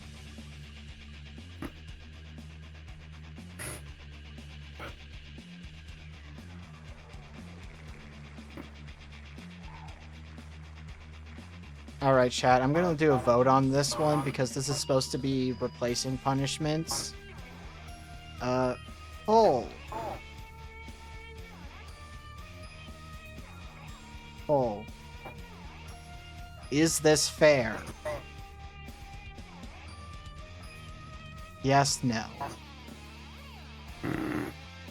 Because I just rolled remove a punishment from the queue. But this is already in response to me removing 2 punishments that I just didn't want to do.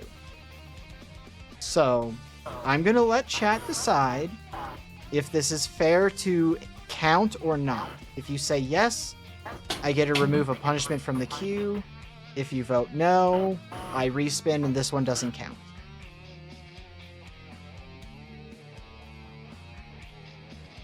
And if it ends up being a tie, I'll flip a coin.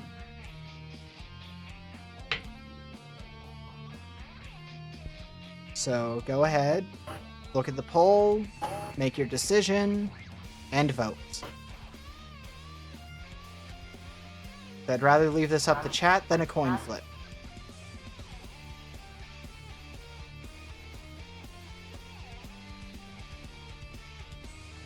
So again,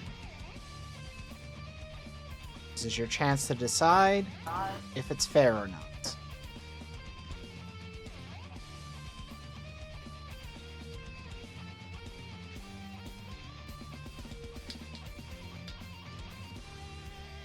But then if we spin again and get this again, I'm not going to count the second one, even if this one gets approved, because, put simply, I think it'd be unfair if both of the replacement punishments got rid of punishments as well.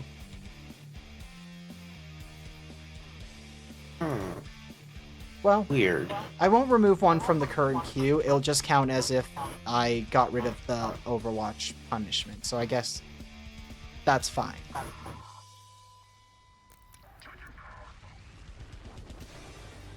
Yeah, that's why we did a new spin, is because the Fortnite was still on the wheel, even though we didn't roll it. Because it fucks up the odds if you do that, because it makes it so that you're less likely to roll other things, so I decided that we were just going to re-roll for that one because of it. Because again, I kind of refuse to play Fortnite, especially now, after the whole, oh, we're going to include Harry Potter bullshit. Because, you know, as a trans person, trans femme, a woman who will become an icon in no time, clearly, I don't agree with any financial support towards that absolute monster of a woman.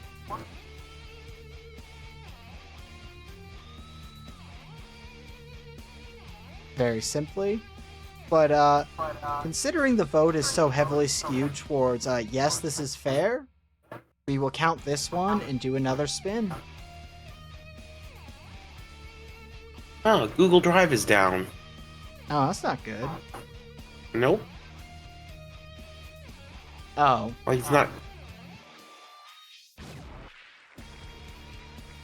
I can't access any of my files.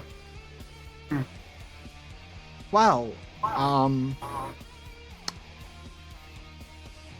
Okay.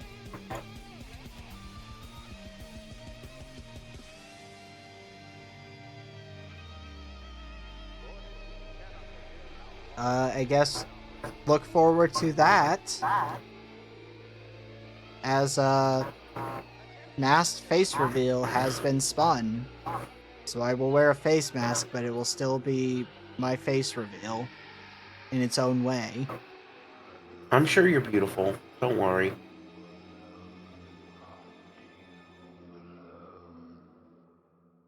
Huh. Well then, I'm gonna remove that from the wheel now that it's been done. That one's one that's just getting removed. And save.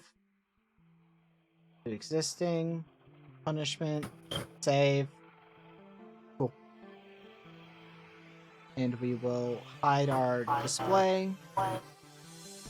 So, well, now's the time to do the socials command, because that's where you will see the image or the Discord. Go to my blue sky, or go in the Discord, you will see when those happen. So there are the links. Feel free to join. Anybody who joins or follows, I'm assuming you're 18, because my stream is literally said to be adult content so that people who are younger than 18 can't join. So I'm going to assume everybody is being up and up on if they belong there. If, as always, if you turn out that you're not supposed to be there, though, you will naturally be removed.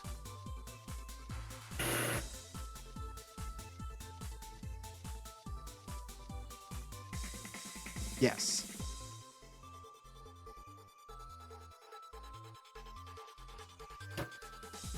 That, get rid of that. Okay. In the Discord, in the announcements, we have now made it clear what our punishments that we have left are. So I'll need to do those.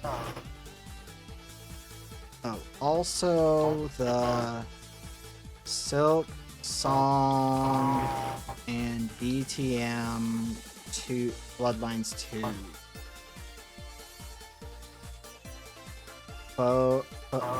NSFW photo shoots. Yes. I blame you for me starting to say that at the end of sentences, Caffeinet, by the way. Saying what? Yes. Because it's what you do at the end of sentences a lot. And it's... I got that from the judges on the original Iron Chef. In the dub. Hi. Because, like, yeah, like, every time there's, like, a celebrity lady tasting the dishes, she's like, I find this dish to be very, piquant and, elevated, yes. So, yeah, that's a verbal tick I've picked up now because of y'all. For a little while, my verbal tick was every time I made a typo or misinput somewhere, I would be like, wrong hole. I was afraid to go out in public because of it. But then my verbal tick switched to pumpernickel bread, and it was easier to deal with. Yes. Yes.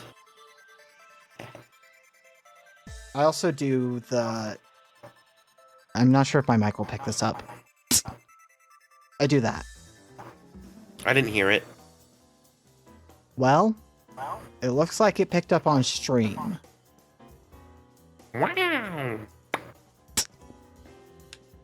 Yes. But I do like that TCH sound.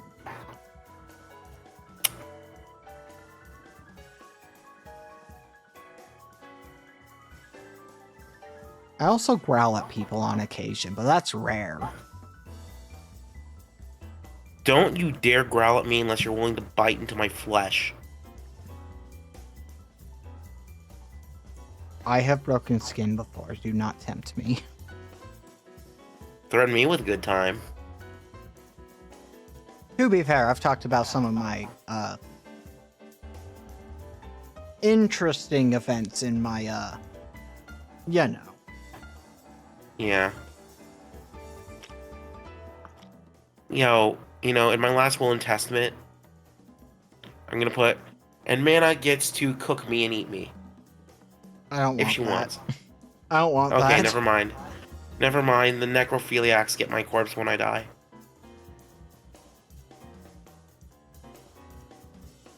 Crack open a cold one!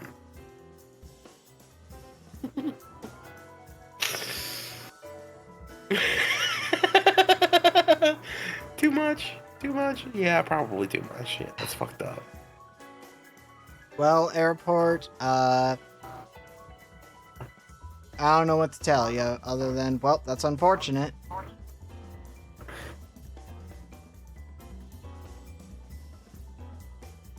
That fucking sucks. Well, welcome home, by the way. Yes. Yeah, I tried to do this as a stream where I play a game today. It was too distracting to play the game and talk at the same time, so it became a just chatting stream very quickly. Chat is French for cat. I, tomorrow, get to go deal with getting my brake pads removed, so that's gonna be fun. Well, I hope you get new ones, otherwise you'll crash. Well, I said replacing. You said removed. Oh, well, I thought I said replacing. Freudian slip. That's not the weirdest food combination, airport. It's just the fact that you eat cheese raw. That's what gets me. Raw dog and that cheese. Mm. Making love to that cheese with mouth. Nom nom. Well, to people who are not aware, we have set up a raid. We'll be raiding Serial Designation O. As always, be cool when you go in. Say your piece if you need to say your piece and then dip. Whatever it is you need to do. They are a cool person. Next stream will probably be a Tuesday stream. Unless I, feel the urge to play something really badly that I have exclusively for streams, in which case it'll be a sudden, unplanned stream, but yeah, usually we stream Tuesdays and Wednesdays, starting at 5 p.m. Mountain Daylight, or Mountain Standard, whichever it is according to Daylight Savings. Yes. And,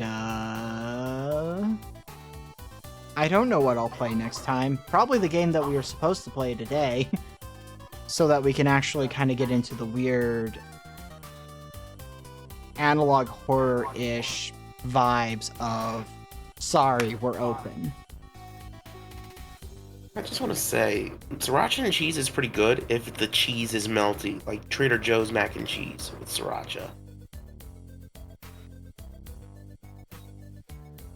And who knows, but at some point there might be a fresh new face. Anyway, oh, raid's going by. Adios! I didn't notice it until it was like 3 seconds left. And Yay!